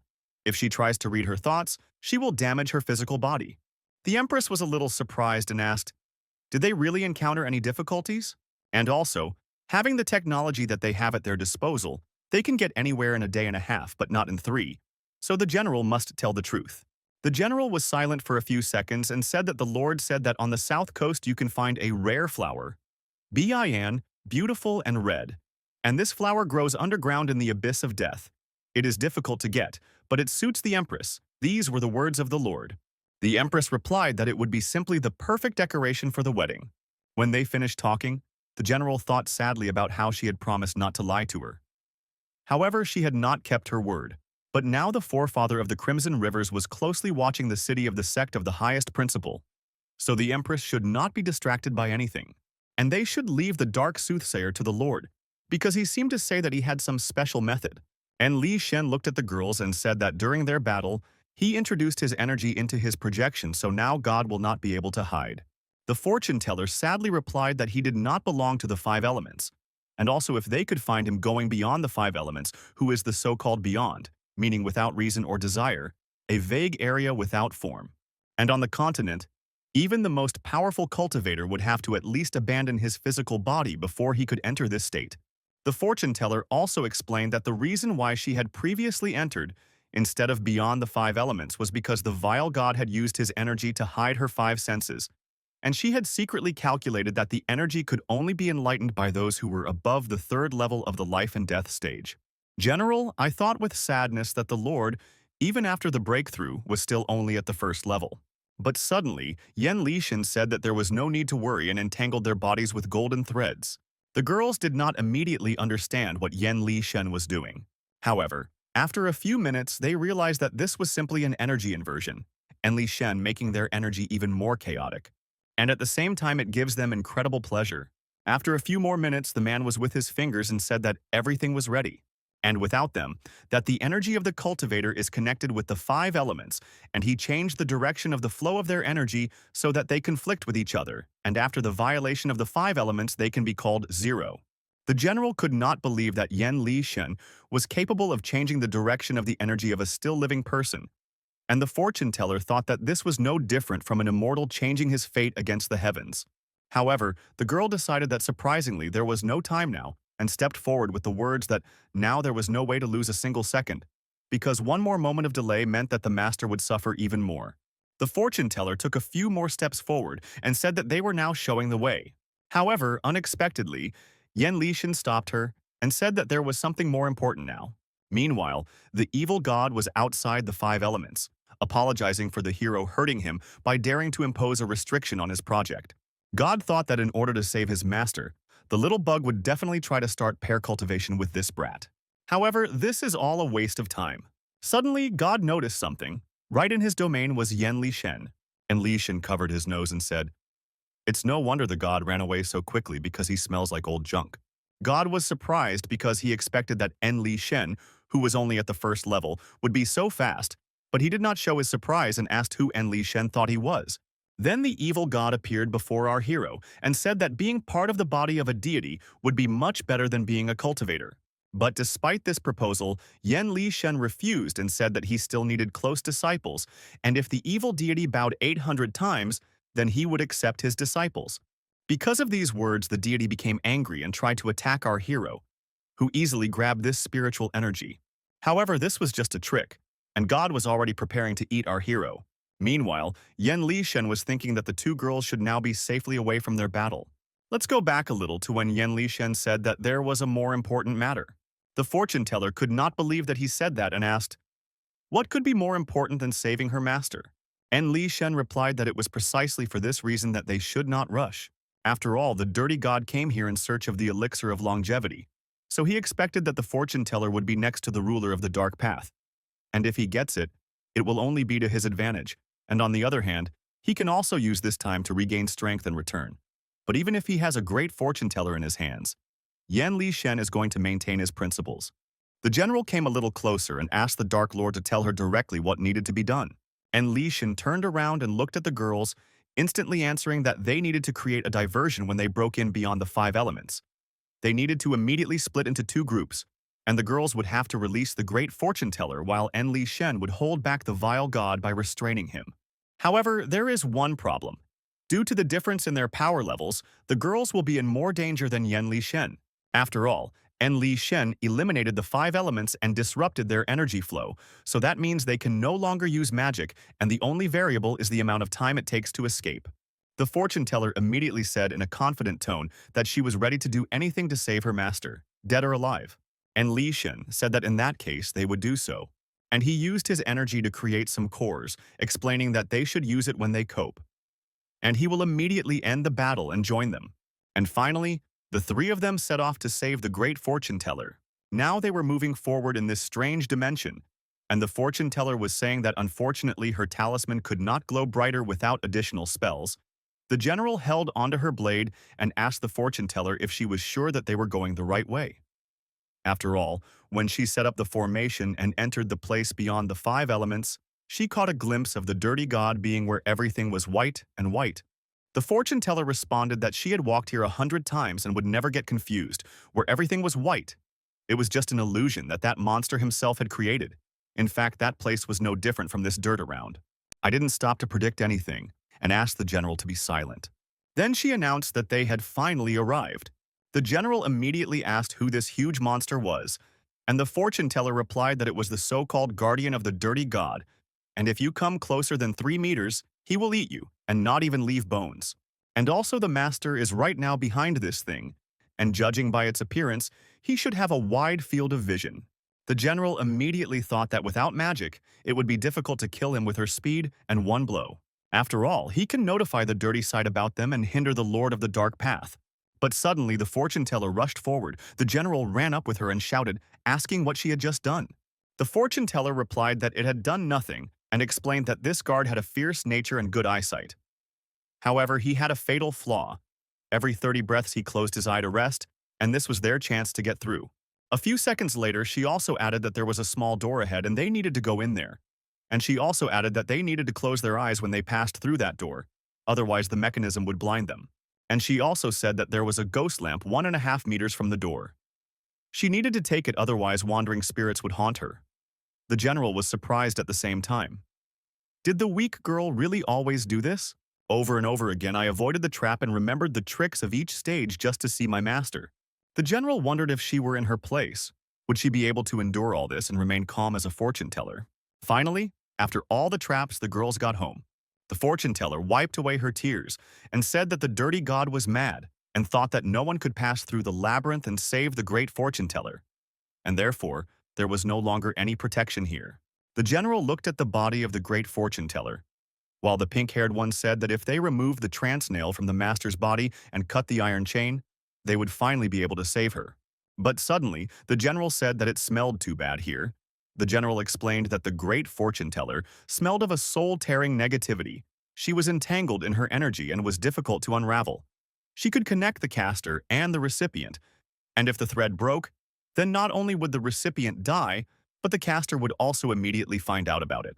Upon hearing this news, the fortune teller immediately fell to her knees in despair. She cried and asked, "Even after all this, can't she save her master?" The general said with a smile that the fortune teller was a fool, because the Dark Lord had sent them together, and the general had his own trump cards. She held out the artifact and said that it was the Jade Messenger of Her Majesty, also known as the Islamic Revival, which could be used as an extra life when faced with a certain death. The general said that looking back, it was safe to say that the Lord had already noticed that she had the Jade Messenger at that time. After all, it had Her Majesty's aura on it. The soul-severing thread only recognizes the caster and not the recipient, so all you need to do is use your age as a link and tie it around the amulets. And in this way they will be able to deceive and replace the Dark Prophet. During the battle, the evil god noticed for a second that his soul-tearing thread had been destroyed. However, after that, He immediately noticed that it had been restored and decided that he had simply imagined it. However, due to his distraction, he immediately received a heavy blow from our cultivator. And Li Xin said that during a fight, everyone must be focused on drinks, and if God doesn't know this, then now is the time for him to learn. Immediately after this, the evil god immediately immobilized our hero and said that he now has no choice but to be torn to pieces. But suddenly, the evil god heard a terrible soul-rending sound. He looked at our hero and asked what the cultivator did. And Li Xin said that he had not done anything yet and was just about to, after which he used his energy to destroy the hands of the evil god. Then he looked at him seriously and added that he could finally give the evil god a beating without any remorse. The evil god instantly understood everything. He said that the body with the highest yang at the life and death stage can see its true essence, but it is still untouched, and this talent is simply truly outstanding. Because of this, the evil god wanted to eat this cultivator even more. He tried to do this and instantly bit off his head. Laughing, the evil god said that Enli Shen had just become the victim of his bite, and even if Enli Shen was in the life and death stage and too strong, he would still be torn apart. Suddenly, the evil god discovered that he could not bite off our hero's head. After which, Yen Li Shen knocked out his teeth and said that in front of him was the weakest and most evil god he had ever seen. Looking at his opponent, the evil god asked, "Does he really have a shell at the level of a saint?" En Li Shen began to strike and say that the evil god could not be jealous because he would never have such a thing. And En Li Shen also added that he still had one surprise left. En Li Shen infused the energy of light yang into the evil god with one blow. Because of this, the evil god received a physical shell. He could not believe his eyes. En Li Shen laughed and said that this was exactly what the evil god wanted, and now he finally got it.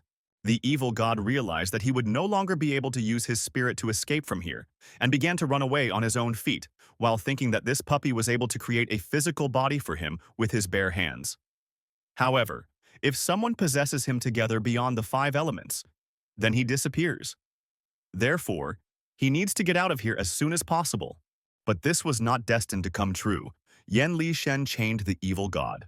And then he appeared in front of him and said that they actually hadn't finished their duel yet. The evil god could not believe that such techniques existed because he was shackled so tightly that he could not even move. Meanwhile, Yen Li Shen began to slowly cut off the limbs of the evil god. And along the way, he laughed and said that the evil god was probably very happy that he had a physical body. Smiling, Yen Li Shen cut off all the limbs of the evil god. After that, he looked at his body and said that now he looks much better. The evil god raised his eyes and said that he still had a physical body outside of this place. And then he activated the soul-tearing thread with his words. And he announced that he would now enter the body of the great predictor. But instead, a simple pendant appeared in which there was almost no spiritual energy left. And Li Shen immediately laughed and said that his physical body was somehow small and unusual, and then asked how such a big and evil god could fit in there. Your god realized that this was the work of our hero and shouted that he would definitely kill the cultivator. Suddenly, he noticed something surprising. His body, which was supposed to disappear, suddenly began to heal. Yen Li Shen smiled and showed his heavenly book and said that the evil god could take his time because if the body disappeared, he would be able to move into the projection again. Therefore, Yen Li Shen decided that it would be better if the evil god was tortured for eternity. As a result, Yen Li Shen left the evil god as a hostage of this place forever, after which he met the girls and asked how the great fortune teller was doing. The fortune teller smiled and explained that thanks to the general's help, her life was no longer in danger, and all that was left was to wait until she woke up. The general looked at the evil god and asked if he was already dead. The fortune teller immediately replied that being dead was too lenient a punishment for such a creature. After all, he kept her master on the brink of life and death. How can he be worthy of his body and soul simply disappearing after all this? After all, he should be boiled into pieces, ruble by ruble, and turned into medicine. En Li Shen smiled and said that even this would not be enough. He then explained that he had used one of his techniques to trap him here and place the limitation of a physical shell on him, and thus he would suffer the pain of his recovering body for eternity. The general thought that this meant that the red god had no chance of leaving the place beyond the 5 elements, and if she thought about it, since they had entered this place beyond the elements, and before she had used the Jade Messenger to save the Dark Soothsayer, the Dark Sovereign had already foreseen all the possibilities, and this result should have fit into his calculations from the very beginning. After all this, Yen Li Shen asked to put the Great Soothsayer on the ground, and the Soothsayer asked if it was true that her master was in bad condition. And Li Xin raised his hand and replied that her physical body was able to survive together beyond the five elements thanks to the filthy god's qi. And now that they were not connected, he needed to redirect the flow of her energy before it was too late. Also, En Li Xin said that the master did not wake up because of the qi, and the main reason is that her body is too weak of the lifeless energy protecting her heart. But nevertheless, her spiritual energy is yin. And Li Shen stopped and said that this is the opposite of his spiritual energy, and therefore, first, he only needs to stabilize her life and then return to the outside world to come up with a solution. Unexpectedly, the fortune teller said that, in fact, she has the same type of energy as the master, so she asked to transfer her spiritual roots to the master. The general replied that this was simply unthinkable, because then the fortune teller would die. The fortune teller smiled and replied that thanks to the gift of heaven, her inner pill is the supreme yin, nicknamed the greatest yin seal. At first, she thought that her life would end as a tool that would help others cultivate. The fortune teller said with a happy face that everyone despised her. They came to her for the benefit of simply being born, and to tell the truth, she never thought that she would have the opportunity to save someone. But it turned out that the master is the most precious person to me, and for her this would be the best ending. That's why she asks our hero to fulfill her wish. And Li Shen quietly replied that he would do so, after which he immediately began this operation. As she was dying, Xiao Xiao painted herself one last time so that when the master woke up, she would be told that she had gone to travel around the world to become a professional cultivator. The girl said with tears in her eyes that this would make her feel calmer, and then she fell asleep. But after a few hours, she woke up and immediately asked the question, why didn't her body disappear after the transfer of spiritual roots? En Li Shen laughed and said that if someone else was doing the spiritual root transplant, the fortune teller would really die. But En Li Shen was in control of the situation, so why didn't he save her life? But now, the fortune teller has no spiritual roots and her dantian is now also useless, so she will no longer be able to cultivate. When he said all this, the fortune teller pounced on him and hugged him very tightly. With tears in her eyes, she said that she didn't even believe that there could be such a good outcome. And she added that this was the best thing that could happen. The master was saved, and she would no longer have to be a bad seed. And Li Shen tried to pull her away from him and said that verbal expressions of gratitude were more than enough. The general looked at the Dark Lord and thought that he was truly a strong man with a kind heart, and the Empress made the right choice. After all, Yen Li Shen said that now that everything had settled down, it was time for them to return and opened a portal. They immediately found themselves in front of the Empress, who asked what had happened. And Li Shen looked up and said that the story is actually long. The Empress smiled and said that she really wanted to hear why, after a short trip, Yong Li Shen returned as the first level of the life and death stage. She came a little closer and said that for now, they will not pay attention to the elder sister, the magnificent fortune teller. But why did the cultivator girl also return all who, also the Empress added that her teacher had better choose his words carefully. After all, if he says something wrong, he will be punished. Okay, let's move on to the great fortune teller who is now being carried away on a stretcher to the doctor. The general calmed the fortune teller and said that the girl should not worry, because Her Majesty had already called the best healer to patch up the dark soothsayer. And this meant that she would wake up very soon. The fortune teller looked ahead and added that the Empress has many talented goals and she believes her. She also asked where Her Majesty and the Dark Lord were now, because she would like to bow to them and express her gratitude. The general tried to change the subject and said that it would be better to change the fortune teller's clothes and feed her first. After all, these two are most likely very busy right now. And Li Shen looked at the Empress and said that he understood her desire to find a secluded place to ask him, but he did not understand why she said it. The girl closed his eyes and asked him to be more patient and talk less. And Li Shen, with his eyes blindfolded, thought that his senior disciple was really angry, and it seemed like she wouldn't let him go so easily. The Empress, meanwhile, leaned over and said that there were too many coincidences in the teacher's story, and she was no longer a stupid 3-year-old child, so her story looked like it was true. The Silk of Truth is a sharp weapon used in the sect of the highest principle to interrogate suspicious groups. The instruction is, after filling it with spiritual power, you need to tie it to the suspect and connect it with his feelings. When someone tells the truth, the other person will feel severe pain. And Li Shen shouted that he didn't want the Empress to feel pain, so she had better put away this silk. However, the Empress did not do this and leaned over her teacher. Thank you. Did he do anything to the cultivator girl when he reached the first level of the life and death stage? And Li Shen briefly replied what he did. The Empress noticed that the Silk of Truth did not react in any way, which meant that it was a lie, as she thought. The Empress said with a smile that she understood that the teacher was afraid of hurting her. That's why the people. However, it was still a lie, and she would like to feel a little pain, instead of listening to the lies that hurt her heart. And Li Shen thought about what truth was doing. This means that she is telling the truth, and as a teacher, he cannot allow her to feel pain.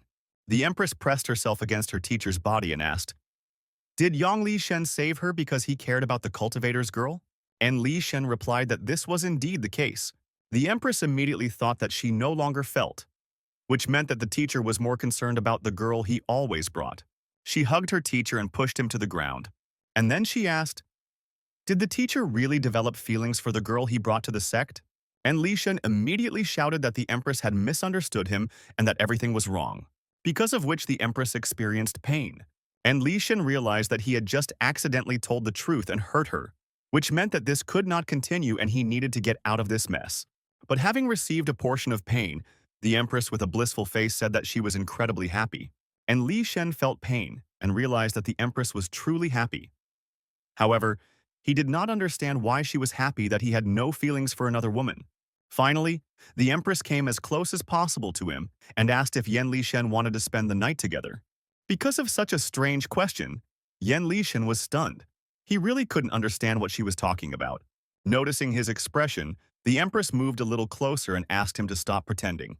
And Li Shen began to understand where this was all going and tried to answer something. However, he couldn't say anything and simply blushed. The Empress sadly asked, "Doesn't En Li Shen think her disciple is beautiful enough?" En Li Shen immediately replied that she was the most beautiful in the world, after which the Empress felt pain from the silk of truth and groaned loudly. The Empress looked up and said that if the teacher did not want her, then she would hurt herself until he said what was really on his mind. After these words, she gently bit his ear and asked when he finally planned to give in. Yan Li Shen did not answer, and then she said that she would take silence as consent, after which she lowered his hand to her hips. But suddenly Yan Li Shen evaporated and left behind a thick white fog. When he divorced, the Empress saw that instead of the master, only a doll remained. The Empress could not believe that Yan Li Shen had simply taken and run away from her. Meanwhile, Yan Li Shen, red with shame, was heading at full speed in an unknown direction and muttering under his breath that, as a teacher, he couldn't think such a thing about his student. Having reached the first waterfall he came across, Yan Li Shen began to meditate under its current. He prayed that his heart and soul would be one, like his energy flowing freely in harmony, so that no changes would affect him. However, as soon as he remembered the Empress, his younger brother immediately woke up in his pants, and Li Shen immediately slapped himself in the face to bring himself back to his senses. However, after this, he sadly noted that no matter how many times he read the heart-calming mantra, it was all in vain, and it seemed that his preparation was still not enough for such severe tests.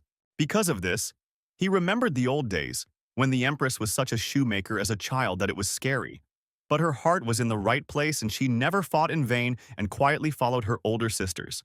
A long time ago, when their sect was in danger, Yan Li Shen fought on the front lines while she unquestioningly stayed at the rear to make sure that the sect was okay. Finally, he remembered that she said that she only wanted eternal peace for their sect, so that they would remain a family. However, because of this, he does not understand why she shows a love interest in him if they are just family. And Li Shen raised his hand and looked at it, wondering how he would now look into the girl's eyes. Suddenly behind him, Yan Li Shen heard Lo Luo's voice asking, "Is the teacher pretending to be a fool or does he really not know what is going on?" And Li Shen looked at his third disciple and greeted her. And then he was incredibly surprised, because this meant that she could now take shape again. Lolo smiled and said that it was all thanks to the teacher who placed her soul in the heavenly book where she slowly restored her soul. To which Yan Li Shen replied that they still needed to pay attention to the production of their energy because such a sudden materialization could be dangerous. En Li Shen also picked up the talisman and said that while he was fighting the filthy god, he had sealed most of his cultivation inside this jade messenger. And since Luo Luo's current state was immune, En Li Shen was going to gradually transfer his energy to her until she was completely restored. Lolo ignored all these words and looked into the teacher's eyes and said that he still hadn't answered her question. Did he really not know what the Empress felt, or was he avoiding her because he had never truly felt that way towards her? Our hero was struck as if by lightning. Meanwhile, Lolo said with a smile that if Yan Li Shen did not have any feelings for her, then it was time for him to take a closer look at his third student. En Li Shen slowly raised his gaze and asked what she was talking about. Lolo replied that everything was obvious here, and if the teacher didn't want to sleep with his older student, then what about the younger one? The girl also added that she is actually a spirit now, and that doesn't even count. However, instead of answering, Yen Li Shen simply hit her on the head with his hand, and Li Shen asked if she had decided to play a joke on him again, and ordered him not to think that if she was a spirit, he would not do anything to her. Lolo looked down sadly, and then she flew up and said that now everything was obvious. The teacher saw her only as a child, and an adult is not affected by the words of a child, so it will not bother him. Then, Lolo laughed and said that all this meant that he already saw his first student as a woman, and Li Shen immediately blushed and turned away, saying that it was simply impossible because she was his dear disciple. Lolo asked with a smile, how love between a man and a woman relates to this. And then she smiled and said that maybe she just wasn't his type and the teacher preferred younger ones. And Li Shen asked what kind of nonsense this was and what her age had to do with it. But suddenly his third student disappeared. And then the Empress appeared in front of him and asked who Yen Li Shen was talking to like that, while hiding in such an inconspicuous place. And Li Shen tried to come up with an excuse, but inside he was glad that the Empress did not notice Lo Luo. The Empress took 2 steps forward and asked what could be so urgent that Yen Li Shen ran away from Her Majesty, and also added that she heard something about the size. And Li Shen immediately came up with the perfect excuse and began to explain. He said that according to his observations, the size is directly proportional to the amount of a person's internal danqi, which affects the speed of breakthrough. This is the latest research conducted by a master in the field of cultivation. And in short, the larger the size, the better the cultivation. After finishing explaining, Yen Li Shen thought that what he had said was complete nonsense and that no one would believe it at all. However, when he looked at the Empress, he saw that she was laughing and saying that she had not heard such nonsense for a long time, adding that the teacher was again thinking about all sorts of nonsense. Yen Li Shen was surprised when she called him a teacher, while the Empress said that it turns out that according to this theory, it means that men's spiritual practice will take much longer than women's. And Li Shen responded, a little embarrassed, and said that in the whole world only the Empress would laugh at his strange ideas. And Li Shen wanted to talk about how she wanted to sleep with him, but the Empress interrupted him and said that the teacher had been walking for quite a long time, and he was probably tired, so it would be better for him to go and rest a little. And Li Shen agreed, but inside he was thinking that she was attentive as always, and it seemed like he was just always winding himself up and everything was fine with them. That's what he thought until she called him into the bathroom. The Empress looked at her master and asked why he still hadn't come. Meanwhile, Yen Li Shen was wondering what the point was, because she told him to rest and he thought he would just go eat or sleep. But it turned out that he would now have to rest at the hot springs with a beautiful woman. Poor guy. The Empress looked at her teacher in surprise and asked, is there something wrong? Because as far as she remembers, the teacher always took care of his frequency. So why don't they take a bath together? She also said that the spring water in this bath is called Jade Dew, and it is the #1 nourishing sacred spring on the mainland. It can not only relieve fatigue but also strengthen my mustache and bones. And in addition, it can improve cultivation. And since the teacher was absent due to a short breakthrough to the next stage, she thought that this was the right time to replenish their qi. And Li Shen began to justify herself and say that this is exactly what Liu needs to teach and that his student is incredibly caring and attentive, which is why he is endlessly. After this, Empress No, she hugged her teacher and pressed herself tightly against his body. She looked up and said that she was his student. So why should they think about age and gender? Then she pressed herself even closer to him and said that she thought it was enough for them to just soak in the jade dew. She wanted En Li Shen to recover and become twice as strong. So it would be better to exchange internal qi and replenish their energy in this bath. And Li Shen tried to get out of the bath, saying that she didn't have to do that. Then suddenly Lolo appeared for a moment, and she pushed her teacher straight into the Empress's arms. As he fell, En Li Shen accidentally grabbed her chest. He immediately let go of his student's breast and looked at her questioningly. The fortune teller and the general secretly observed all this. At one point, the fortune teller grabbed the general and said that it was better to destroy the temple than the couple. The general shouted that this was different, and that one could not do such things before the wedding, saying that she was worried about Her Majesty's reputation. The fortune teller replied that she was surprised that the general was overprotective, but then added that they had just heard that Yang Li Shen was a gentle teacher, so there was no need to worry. After this, the fortune teller stood up and thanked the general for inviting her to soak in the bath. Otherwise, they wouldn't have been able to catch this couple. The fortune teller thought for a bit and decided that for the general, the empress was a very important person, and she should be uncomfortable watching this. Because of this, the fortune teller smiled and said that the general was right. Somewhere else it was someone else. Everything would be fine. But this is Her Imperial Majesty. The empress is known all over the world, so it is impossible for anyone to find out such details about her. After this, the fortune teller went forward and said that now they would wait for the right moment to jump out and interrupt them. After that, she turned her gaze to the empress and froze in surprise. After all, the pose was, to put it mildly, provocative. The general immediately grabbed her friend and asked her to be quiet. They switched roles and the fortune teller was already asking where the pure love was, how they could do this in the bathtub, because it could be dirty and they could even catch an infection. The general looked at her in surprise and asked, "Is this really so important?" To which the fortune teller replied that it was infinitely important. The fortune teller said that once she was not only a fortune teller, but also worked part-time as a doctor. Over the years, there were women who fell ill due to their carelessness. The age ranged from 28 to 30 years. And besides, Yang Li Shen has an exceptionally holy yang body known for its strength, as powerful as a huge brick, so Her Majesty may be harmed if she is careless. And if they have certain fetishes, it will be even worse. The general calmed the fortune teller down and asked her not to even think about it. However, the fortune teller grabbed her hand and said that as women they understood women's difficulties, so they must protect not only Her Majesty's reputation, but more importantly her health and prevent accidents. The girls decided to save the empress and burst into the bathroom where she was with our hero. However, they found no one there and wondered where those two had gone. Meanwhile, the empress was thinking that it would not be easy to slip away and reproached herself for not thinking about installing barriers during bathing.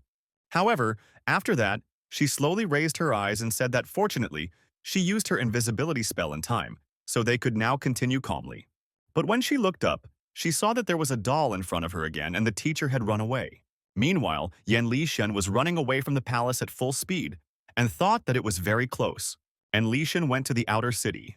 Lolo saw the sweets and said that she wished there was a pretty teacher next to her who would buy her a couple, to which Yan Li Shen noted that she would have to materialize with difficulty, so it was unlikely that she would be able to eat. To which she replied that she actually has a teacher who adores her, and even if she is physically and mentally exhausted, he will never forget the heavenly book and make sure that no one can see it, so she can calmly go out and walk around the area with her beloved master. And Li Shen looked at her and said that he actually cared about her. And she didn't feel sorry for her teacher at all. That is, if she hadn't pushed him in the bathhouse, then all this wouldn't have happened. Lolo replied that if she hadn't done that, who knows when he would have touched his older sister. And Li Shen said that children should not interfere in adult affairs. Because of this, Lolo got offended and said that En Li Shen had been imprisoned for 100 years, and the elder sister and Lolo were no longer children, and En Li Shen and the Empress were obviously in love with each other. So what was wrong with others seeing it? After that, she started nodding her head and saying that she was surprised that her teacher was hiding like some kind of work, and she really didn't understand it. Suddenly, Yan Li Shen stopped, causing Lolo to partially crash into him. She stood up and asked if the teacher was even listening to her. Suddenly, she saw that right in front of them was the door of the girl from the first chapter of the manga. One of them immediately recognized our hero and began to beg him for help. She said that her older sister was dying. With a little effort, Yan Li Shen finally remembered those two girls. After that, he took them to a secluded place in order to provide assistance. After finishing with the help, Yan Li Shen said that senior sister became like this because of the depletion of her internal elixir and lack of physical strength, and he used magic to replenish it, so there is no need to worry now. However, you need to think about training your body. The younger sister thanked our hero and said that if it weren't for him, her sister would have died. Suddenly, Yan Li Shen tore parts of her clothes and exposed her stomach. And then, he said that on the street he felt a strange aura of magical seals emanating from both of them. The younger one looked away and said that as expected from a great teacher, they would have to tell everything. The younger one turned to him and showed her seals. En Li Shen immediately recognized that this was the same sacred seal of the Crimson River cult that he had destroyed on his own 100 years ago. After pondering for a few seconds, Yan Li Shen asked, "Did they really voluntarily accept the mark of the Crimson Rivers?"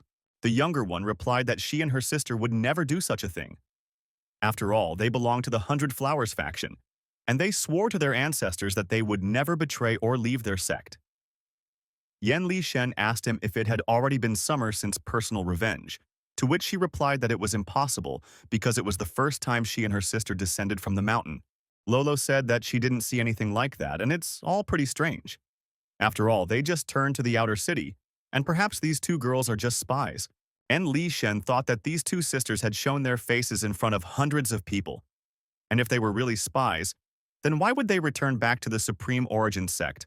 After which the knight hero said that when the members of the Hundred Flowers faction went outside the sect, they must receive a handwritten order from the master, which meant that they had contacted the Beaver River cult in the process. The younger one stood up and said that they came here on the orders of the master to find medicinal herbs in the central part of the continent. She also added that on the way, they passed by the sect of the highest beginning, and it was very good that time when Enli Shen arrived in time and saved them. After that, they went east together but came across the cults of the Crimson Rivers preaching in the village. However, it was more like torture than preaching. Instead of torturing people into converting to their faith and branding them with ugly patterns, they did not spare even a 7-year-old child. The younger and older sisters wanted to hide and wait for the right moment to save the villagers. However, they were caught. At this critical moment, the older sister used her magic to protect the younger one, and after the fight, they managed to escape from them.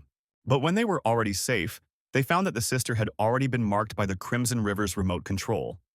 That night was a full moon, and the sister felt so close to committing suicide. The younger one sadly added that the way back was very long, and her cultivation level was too low, and she was afraid that the people from the Crimson River cult would persecute them again. So she asked her sister to go back to the Supreme Origin sect with the hope that the Empress could stop these people. And Li Shen said that they don't need to be shy because during a journey there are always times when someone else's help is needed. But according to what she just said, only the sister was marked, since it so happened that the younger one also received a mark. The younger sister sadly said that the mark on her body appeared suddenly last night, and perhaps they did not want to visit anyone. Ease the hero looked away and thought that this was already problematic. The mark of the Crimson Rivers is a restriction imposed by the leader of the cult of the Crimson Rivers on his followers.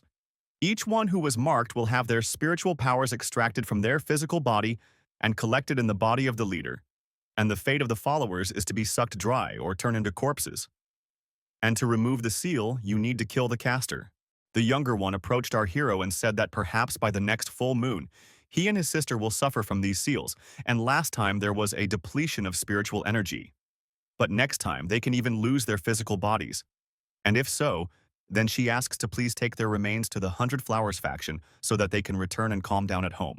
And Li Shen looked at her with a cold gaze, and the younger sister sincerely said that she would definitely thank him for his kindness in the next life. Lolo, who was watching all this, asked and said that she had seen this many times already.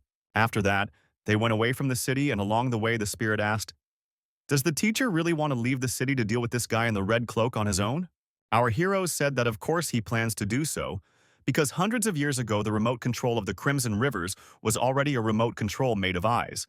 And I also remember their leader was called the forefather of the Crimson Rivers. However, it is surprising that he is still alive, because Enli Shen definitely killed him during the sect war, to which Loluo replied that she was actually killed too. But she still lives in the heavenly book, and many who practice Taoism have such saving tricks. However, she said that all this was not important and asked if it was normal to just go to war like that. To which Enli Shen replied that being a cultivator does not mean that you can do whatever you want, because she herself just heard that the Crimson River cult attacked an ordinary village, so Enli Shen should do something and not just stand and watch all this. Lolo hit her teacher on the head and said that she was talking about something else, because the territory where this happened was the territory of their sect of the highest principle, and if what the little girl said was true, then the Empress clearly knew about it. And Li Shen thought that this was most likely the case, and even if such a little girl was able to find traces of the cult of the Crimson Rivers, then the Empress definitely knows about it. He thought for a bit, and said that she always did not tolerate evil and would definitely not leave this unattended. Lolo answered with a smile that they were no longer children, and if the Empress had abandoned them, she certainly had her own reasons for doing so. Lolo hugged her teacher and said that he shouldn't tell them what to do anymore. It was much more important to discuss everything with her students now. And she also added that her older sister should already be waiting for his return. And Li Shen looked down sadly and said that it was time to go back. But he wondered how he could look his senior student in the eyes now. And Li Shen returned to the palace and knocked on the door. The Empress immediately emerged from it and greeted her master. She explained that after the bath she was hungry, so she set up a small kitchen in the room and cooked his favorite scrambled eggs. Yen Li Shen was surprised, or was there a big commotion just now that made him so afraid of running into her? But she was just worried that he was hungry. And besides, during the meeting, the Empress was simply cancelled by spiritual consciousness with the general, and I left the city to look for him. Perhaps she was disturbed by important matters in sex, and, most likely, she had already discovered traces of the cult of the Crimson Rivers. And Li Shen wanted to ask something, but she asked him to keep quiet. And she said that she knew perfectly well what the teacher wanted to ask her. But let's go back a little to the past, to the first days after Yen Li Shen went into confinement. The young empress thought with tears in her eyes that the teacher had said that he was leaving, and then he really left. And now that the remnants of evil have been destroyed, there will only be good days in the future. But she still didn't understand why Yen Li Shen couldn't take her with him and just left her alone outside. When the teacher went into seclusion, she went to his cliff almost every day to maintain order there. She hoped that one day he would change his mind and come out early to reunite with his sect. However, when Yen Li Shen had been in seclusion for more than a month, suddenly, the ancestor of the Crimson Rivers, whom Yen Li Shen had killed, appeared before her. Not only did he not die, but he also used his magic to impose the seal of the Crimson Rivers on her, making her a forbidden delicacy of the cult. At that time, the young empress was already a cultivator, so logically, she shouldn't have been in such a disadvantageous position. But she was so depressed that she couldn't even move, when suddenly she noticed that in his hand was a red skull with the seal of the Crimson Rivers. This skull not only looked scary but also emitted an ominous aura. And then the empress determined that it was an unusual skull. So she gave up the opportunity to use her magic and try to break it. And who would have thought that the progenitor of the Crimson Rivers would use his spiritual germ to protect the skull and escape? After which he disappeared into thin air. After these words, Yen Li Shen thought about it and remembered that this skull was the secret of how the progenitor of the Crimson Rivers saved his life. And it was probably a sacred object of worship. But this was impossible because he could not have not known what important information. The Empress said that at the time she thought it was too wonderful. But at that time, the forefather of the Crimson Rivers had gone into hiding, and the revival of the sect was the highest priority, so she put the matter aside and sent spies to conduct a secret investigation on the mainland. However, this did not yield any results, and Li Shen said who knows that chaos occurred within his sect at one time. The Empress looked at her teacher in surprise and asked how he knew about what had happened, since she had carefully hidden it.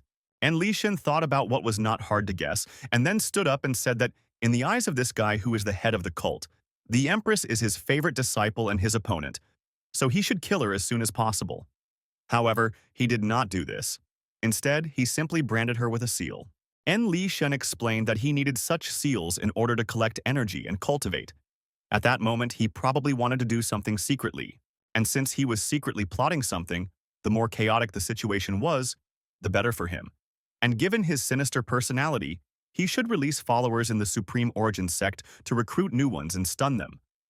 But despite all this, he is still not strong enough. The Empress stood up and said that in the past 10 years, he suddenly appeared and gave her spy information about what was pressing the followers in the north.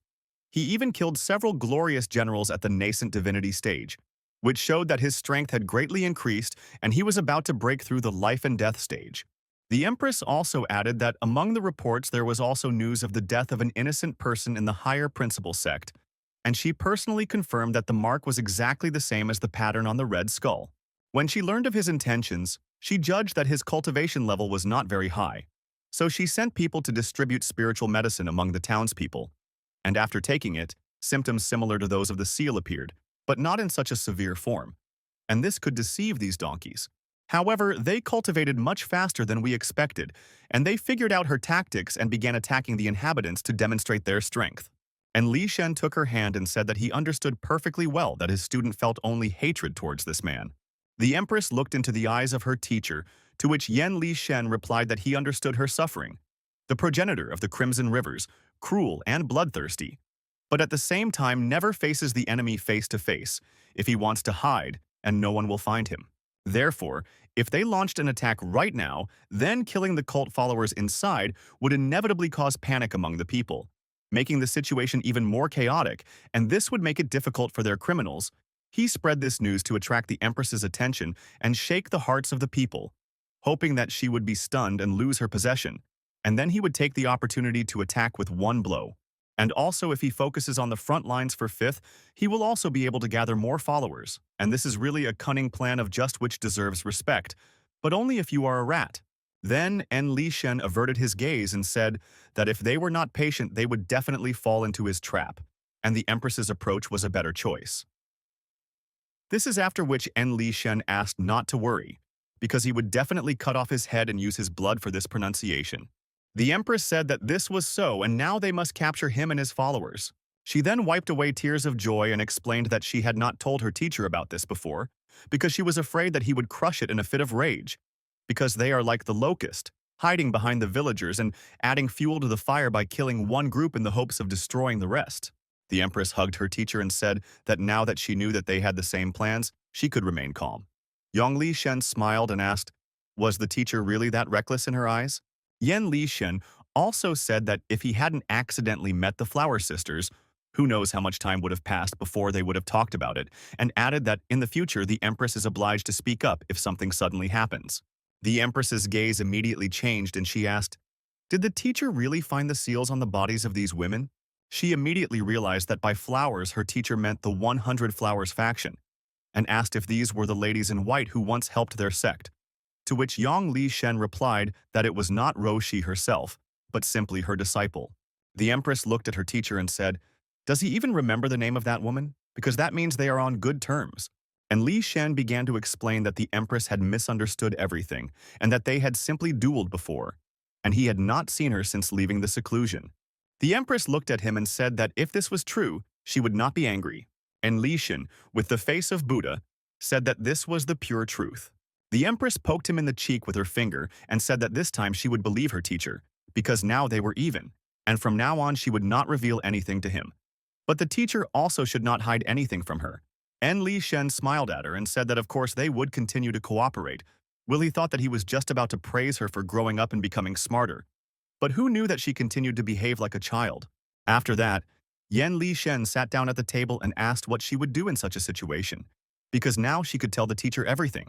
The Empress smiled and said that if they wanted chaos, they would get it. And then she whispered her plans into his ear. 5 years ago, the North was occupied by the forefather of the Crimson Rivers. The forces hidden under the great continent began to act. But he was afraid of the central forces gathered by the Empress herself. Even with all these achievements, the cult of the Beaver Rivers did not dare to openly fight the Empress. Both sides held a fragile balance until one rainy day. No sudden massacre broke out in the cult of the Crimson Rivers. The mysterious murder managed not only to discover the refuge of the founder of the Beaver Rivers, but also to destroy his entire elite. This unknown person introduced himself as an ordinary merchant. Back to the present day, the cult owner was delighted that the stranger had returned to him and said that if she didn't like the noise, then one word, and he would make everyone back off, and there was no need to resort to violence. But despite all this, the founder would be glad to clean up here for a change. However, instead of answering, the saleswoman simply remained silent. The ancestor said that the mole he had planted in the higher principal sect brought news that the Empress was planning to hold the Heaven and Earth ritual tonight. The ritual of Heaven and Earth uses the ghosts of eminent personalities for ritual improvement of the body.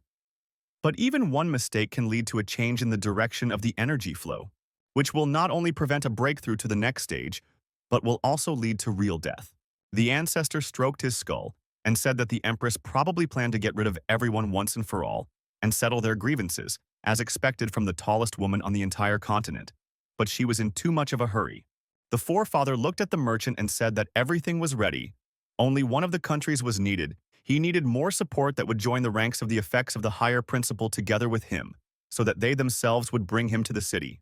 After a short pause, the merchant replied that the ancestor was in too much of a hurry. On the side of the chief, he replied that the Empress did not know that he had already set up camp in the sect of the highest beginning. And while the army will break into the place of sacrifice, it will create disorder on its own. And now is the most opportune time for haste. The merchant scratched her head and replied that it was simply a hidden agenda. The forefather asked, did the Empress really think that his army would break through to the place of worship? Did she really think that they were dead? The saleswoman didn't even look at him, but ordered him not to be stupid.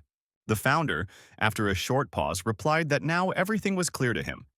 She knew that his followers were creating problems within the sect, and that was why she had allowed him to find out about this festival so easily.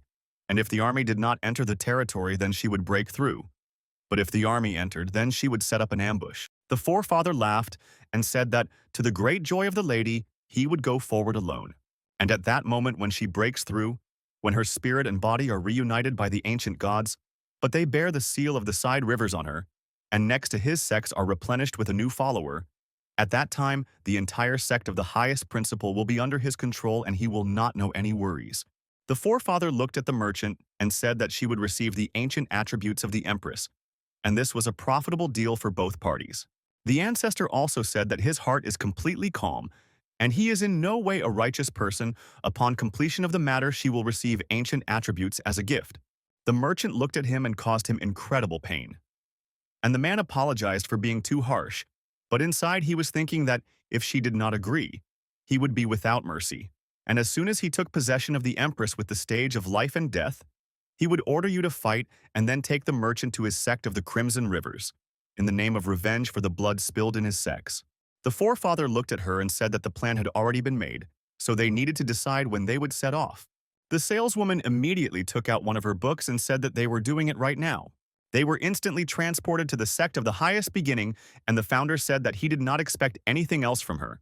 And everything is exactly as she said. The empress placed her troops in ambush on all the paths and his creator. But he did not even expect that 5 years ago she had prepared a secret passage that would lead him straight to the palace. Then he looked at the vendor and said that it was time for them to finally enjoy this show.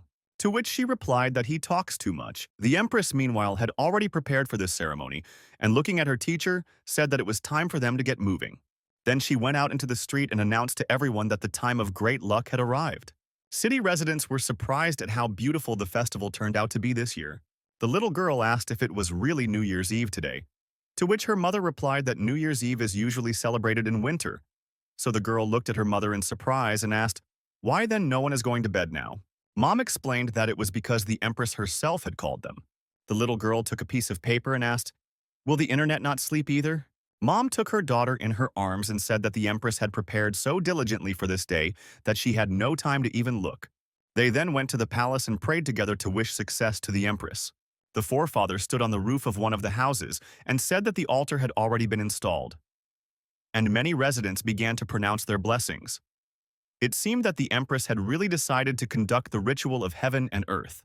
He took his skull and also added that there were no problems with finding sacred objects nearby and everything was going great. Looking at the empress, he said that he assumed that she would have prepared something for such cases.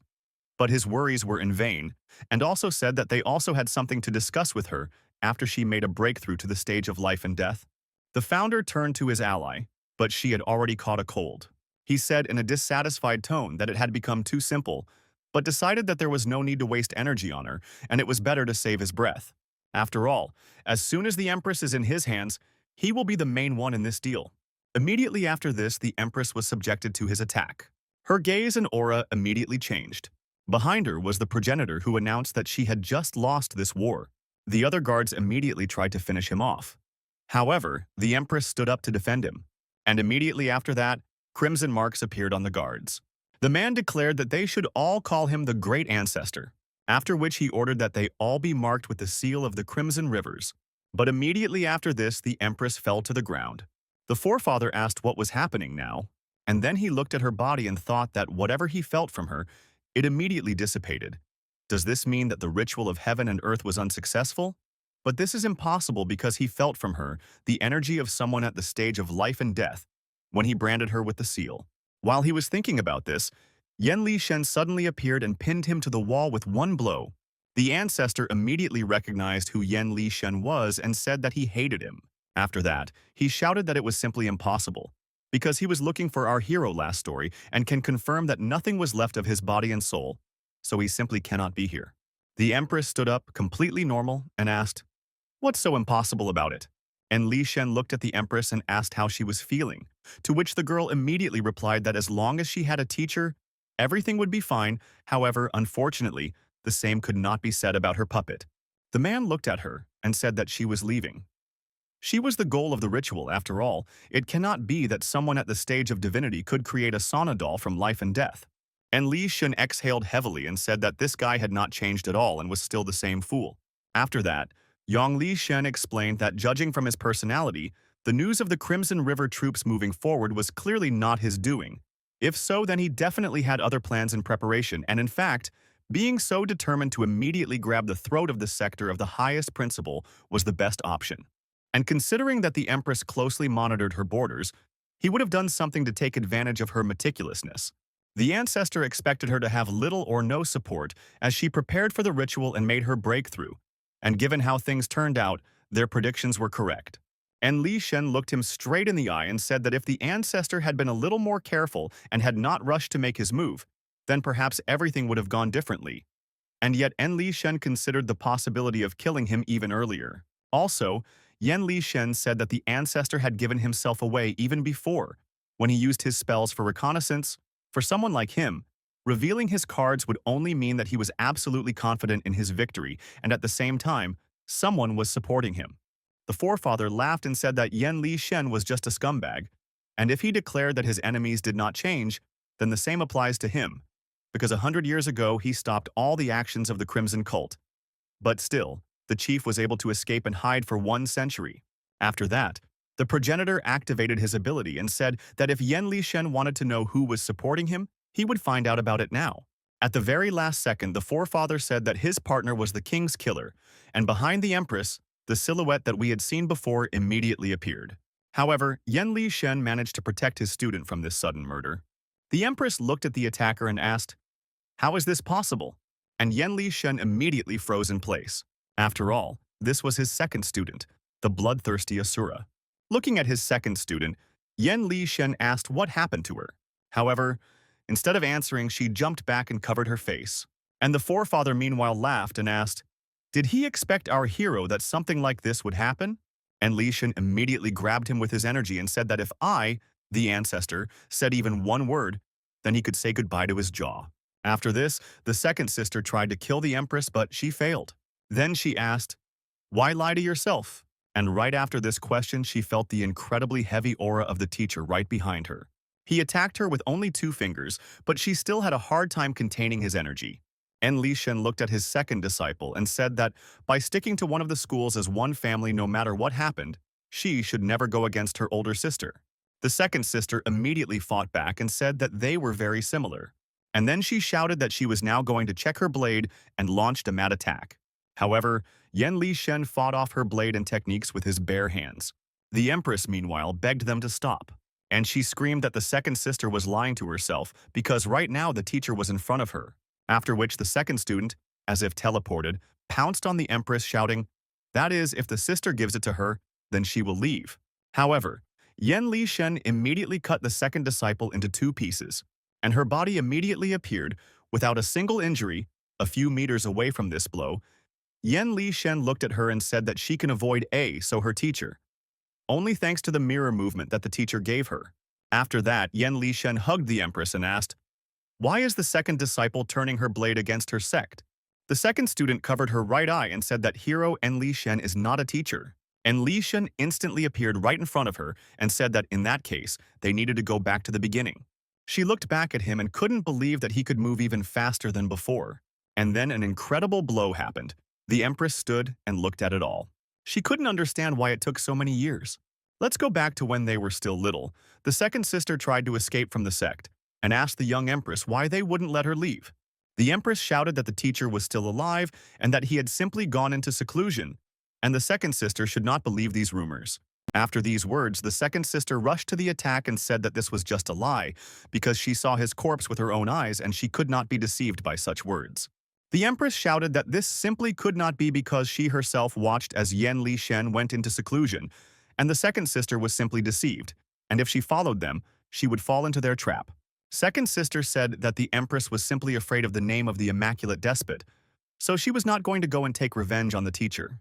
En Li Shen was clearly dominating this fight, but suddenly the empress stood between him and the second disciple.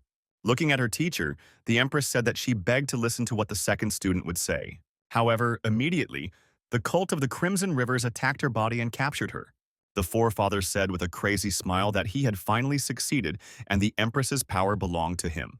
Meanwhile, on the other side of the city, Two sisters from the flower faction were heading in an unknown direction. The younger one asked where the older one was going and said that she had not yet fully recovered. To which the older one replied that in the past she had been too lenient towards her younger one, and now she had forgotten the teachings of their great ancestor.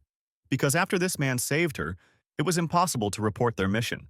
The younger sister said that everything was fine because their task was to find the owner of the heavenly book and entrust him with a valuable thing.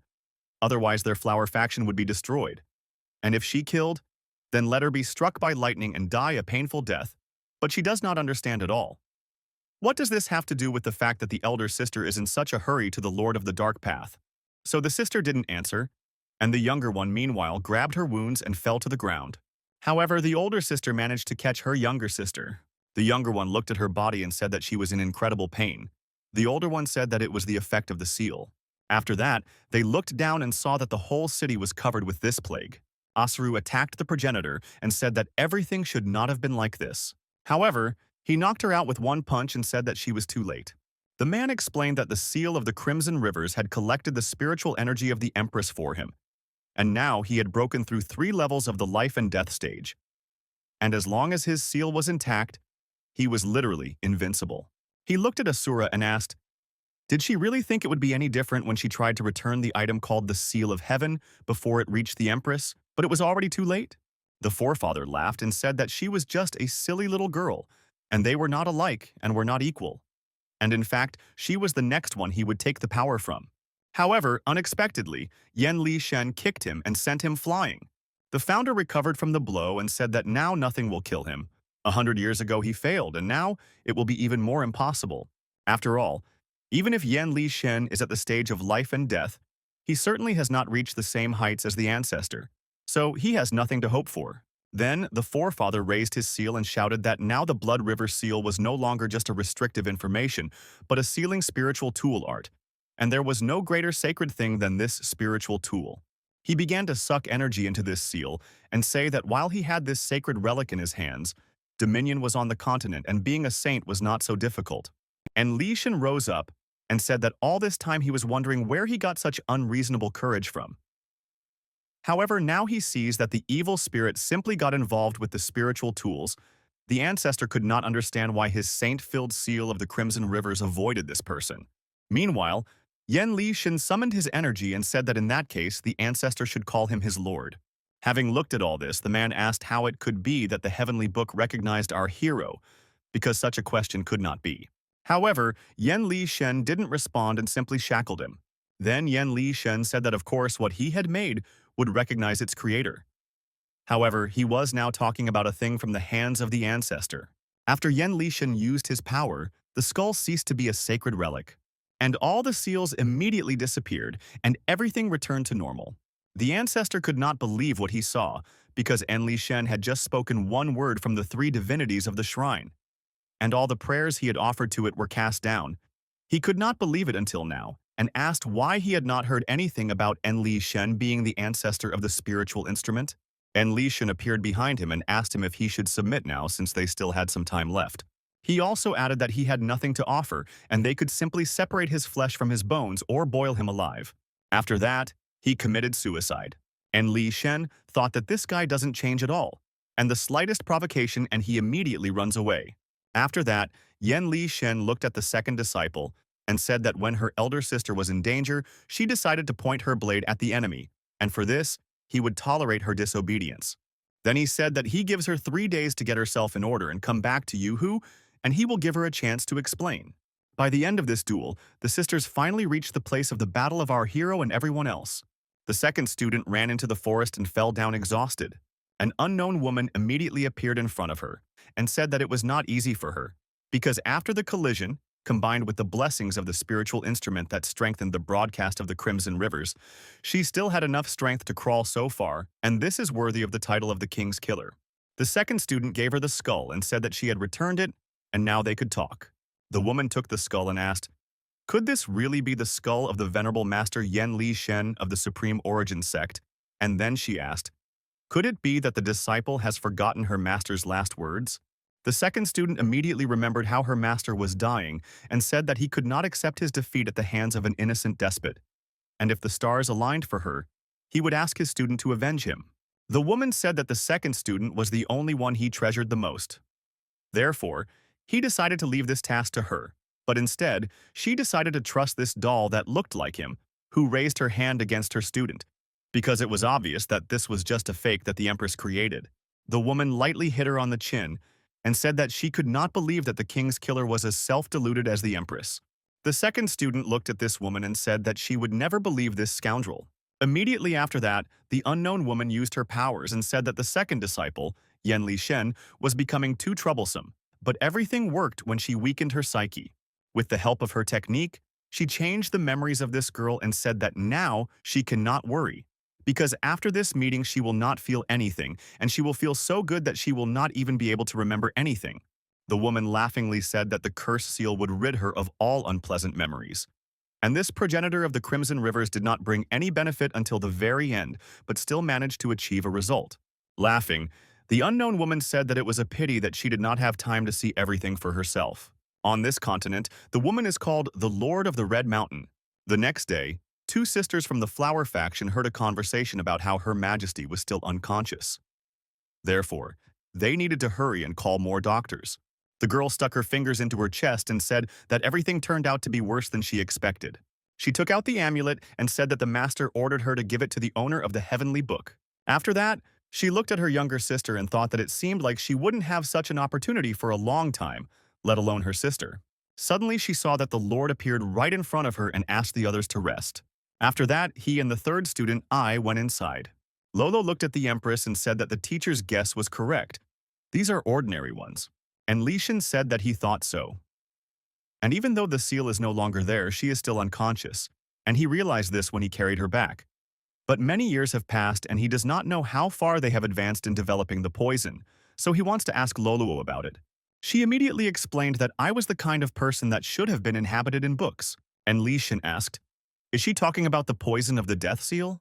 The so-called death seal is a seal applied to the cultivator's body, a curse that restricts his spiritual energy. It will continue to weaken its target until he slowly suffers from various injuries and eventually dies from the body being unable to withstand the power of its owner. And Li Shen said that if the Crimson River seal was just a cover for the death seal, then who was the Crimson River cult? It was just another pawn in the grand scheme of things. Lolo immediately announced that she did not believe that the second student dared to betray the school. And Li Shen said that there was no need to think about it for now, and everything would become clear in 3 days. But now it was necessary to get rid of the poison of the senior disciple. Lolo said that it would be easier if it was a simple toxin in her body. But this one affects the suck itself. And here we need to come up with something. To which Yan Li Shen replied that we need to be careful. After that, he stretched his hands and said that he could use the 5 paths reversal to forcefully erase her. But since the Crimson River seal had sucked out the spiritual energy, it might even accidentally harm her, and he couldn't rely on that alone. And Li Shen undressed and Lolo screamed in surprise. She asked, does the teacher really mean to say that he is going to do this with his student? And Li Shen said that in this situation, pair cultivation was the only way out, and he began to do so. After all, in this way he can cause a mutation instead of the nasal seal in the Empress's body and transfer it to himself. However, the elder sister from the Flower faction immediately appeared in the window and shouted that this should not be done.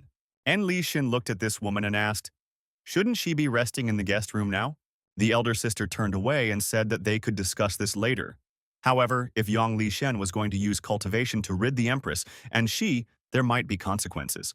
She explained that they are a Flower faction that specializes in all kinds of cursed seals, and she once saved an ordinary craftsman from the great ancestor's deadly seal. And although this is the best way to break the seal inside, and there is a deadly trap hidden. It is because when the seal is implanted in the church instead of the nose, part of it becomes the cultivator's energy reserves. She explained that in other words, Yan Li Shen could kill her if he took away this part of the energy that she had left, and in such a situation, they also had to take care of Her Majesty's physical condition. She became embarrassed and said that she had decided to volunteer as a representative of her faction, and if Yan Li Shen was willing to trust her, then she should repay him for saving him in the end. Lolo mentally addressed her master and said that she conducted an investigation using her techniques, and the woman was indeed telling the truth about the cursed seals, but her motives were unknown. She approached the Empress and said that things were temporary and that something needed to be done. After that, she tried to help. However, unexpectedly, the Empress grabbed her hand and began to absorb energy. The woman could not understand what was happening, because this should not happen, and the deadly seal should simply absorb the energy of the victim, while now, the energy is leaving her body. And Li Shen took his hand away from the Empress and said that he understood that she had good intentions. However, it was possible that the whole point was that their body types were too different, and Li Shen explained that the Empress's roots were like fire, while the death seal was a tree. Clashing their growth would cause them to indiscriminately absorb the surrounding energy. And Li Shen also said that he appreciated her desire to help the Empress, but the woman underestimated the danger it posed. And Li Shen also explained that he planned to use his body to compare her energy to remove the deadly seal, while simultaneously supplying the necessary energy using a spiritual tool. However, the woman pounced on her first. The girl thought about how it is that a spiritual instrument is a precious heavenly book, and this hero speaks about it so easily. How did she suddenly understand everything? I thought that she was too stupid. She wanted to offer her help so that everything would look more natural when it came to returning the heavenly book. But she forgot that it was he who received the protection of the heavenly books, and he did not need such help. And Li Shen approached this woman and said that, however, even the spiritual instrument that feeds her core, the effects are manifested only on the surface of the level, and he sees that her healing seal technique is quite effective, so the Empress will be full of energy to move, and therefore the woman from the flower faction will have to teach our hero the healing seal technique. And Li Shen explained that this would be her payment for saving her, and also added that if he kept the cursed squeak under control with his powers and used the spiritual tool to replenish the Empress, it should work as another layer of defense against the deadly seal. The girl said that she was ready to help. However, she added that the healing seal was a special technique transmitted to the flower faction, and even a genius would need at least 10 days to master it, to which she responded that he would not need that much, and the girl should just tell him what to do, and he will repeat everything. After these words, the girl immediately blushed and turned away. Yan Lishan asked what happened, and she answered that everything was fine. Inside, she was trying to clear her mind. After that, she finally calmed down and turned around and said that if Yan Lishan could, for the sake of her majesty, he must expose her energy from her core into the sea, and this is the most difficult process of the 5 paths hidden in the sea of energy. Therefore, if a mistake is made here, the Empress will die. However, Yan Lishan easily repeated what she said. The girl could not understand how this happened, because a person only has 8 support points. But he was able to light them all at once. And this is not even a genius, this is a man who was kissed by heaven. She thought about the fact that we connect energy supports in the scheme. It was possible to organize the effects of the cursed seals and change it. But the more supports we can find, the more detailed and effective the scheme will be. But even their great cells could find 9 supports and to light them. And it took 3 days, so this guy could do it so quickly. The hero said that if he did all this, then the next part is left to the flower faction. When everything was over, Yan Lishan and the girl from the flower faction walked outside. And Li Shen said that the Empress can now sleep peacefully because nothing else threatens her in life. The girl was embarrassed and said that En Li Shen was increasing me because she just saw it. She was sure that Her Majesty would have been fine without the flower fraction, and she could even bet that En Li Shen noticed that she was worried and decided to help her save face. En Li Shen laughed and said that in this world, what is beneficial to others is beneficial to oneself, and he views it as a debt that must be repaid, so she should not think about it too much. In other words, as long as this is his strength, he will naturally help anyone. The woman looked at him and said that you can't hide anything from him in the bathroom, but it's still too early to go and he should give her some time. And as soon as her sister wakes up, they will explain themselves properly, to which Yan Li Shen replied that he would like to ask the girl for help again. He looked her straight in the eyes and asked, how many people in the world possess the deadly seal? The woman averted her gaze and said that the deadly seal was the cursed seal that had existed since ancient times, but now it was a forbidden technique, and perhaps there were many cultivators looking for a shortcut back then, and her ancestors sent these people to help her, but she couldn't imagine that any of them would target Her Majesty. And Li Shen said that of course it was unlikely that the flower faction did this, and thought about how those unknown cultivators managed to obtain the forbidden technique. Unexpectedly, the woman from the flower faction looked at the cultivator and said that the great ancestor once told them that the deadly seal was not originally a tool for causing harm, but in the toilet back, someone modified the technique and spread this method, and even though the master only told about it once, she remembered it all. And Li Shen looked at the woman and asked if her master knew who it was. The girl thought, You said that most likely he knows, but inside she thought that Yen Lishen was talking about this as if they were close to her.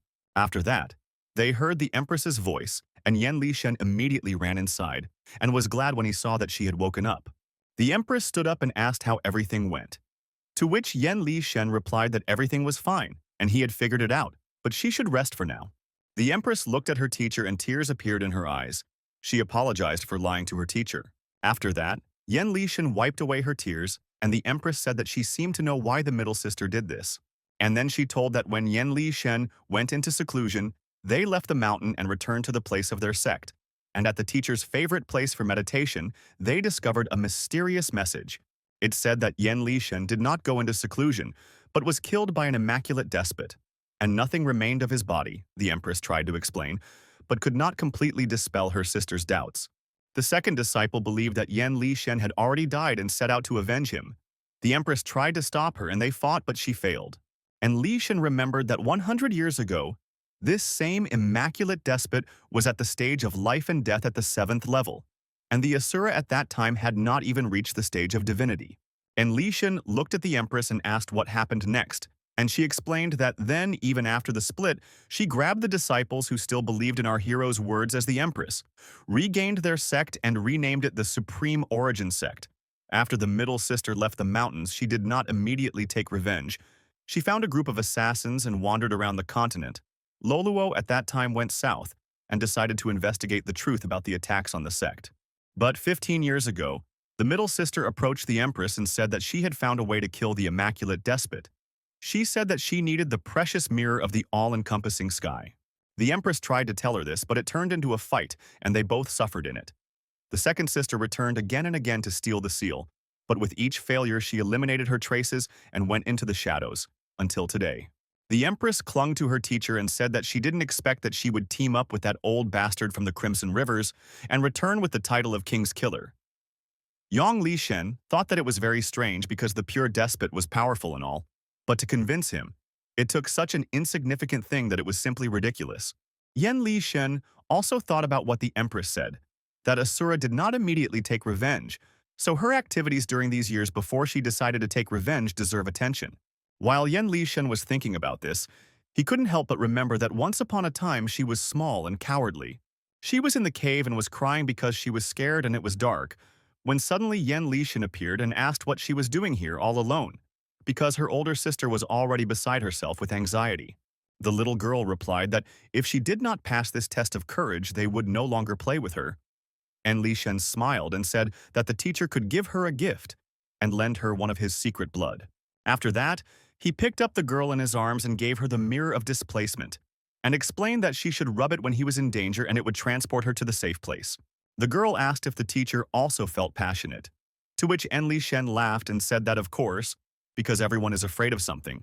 The girl said that it was simply impossible because every time they were attacked, Lishen was the first to react and never lost. Lishen said that it was because he was afraid that if he lost, there would be no one left to protect them. Lishen said that they were all afraid, and that was their courage because she came here at night to train and play with everyone. Fear can also transmit courage, and if you overcome it, accept it, and then never forget it again, then she will never be afraid of any evil cultivator again. After that, the girl said that today she wants not to be brave on the last day. Yen Lishen said that everything is fine because the teacher is nearby. Lishen remembered all this and continued to talk to the Empress. She tried to get up.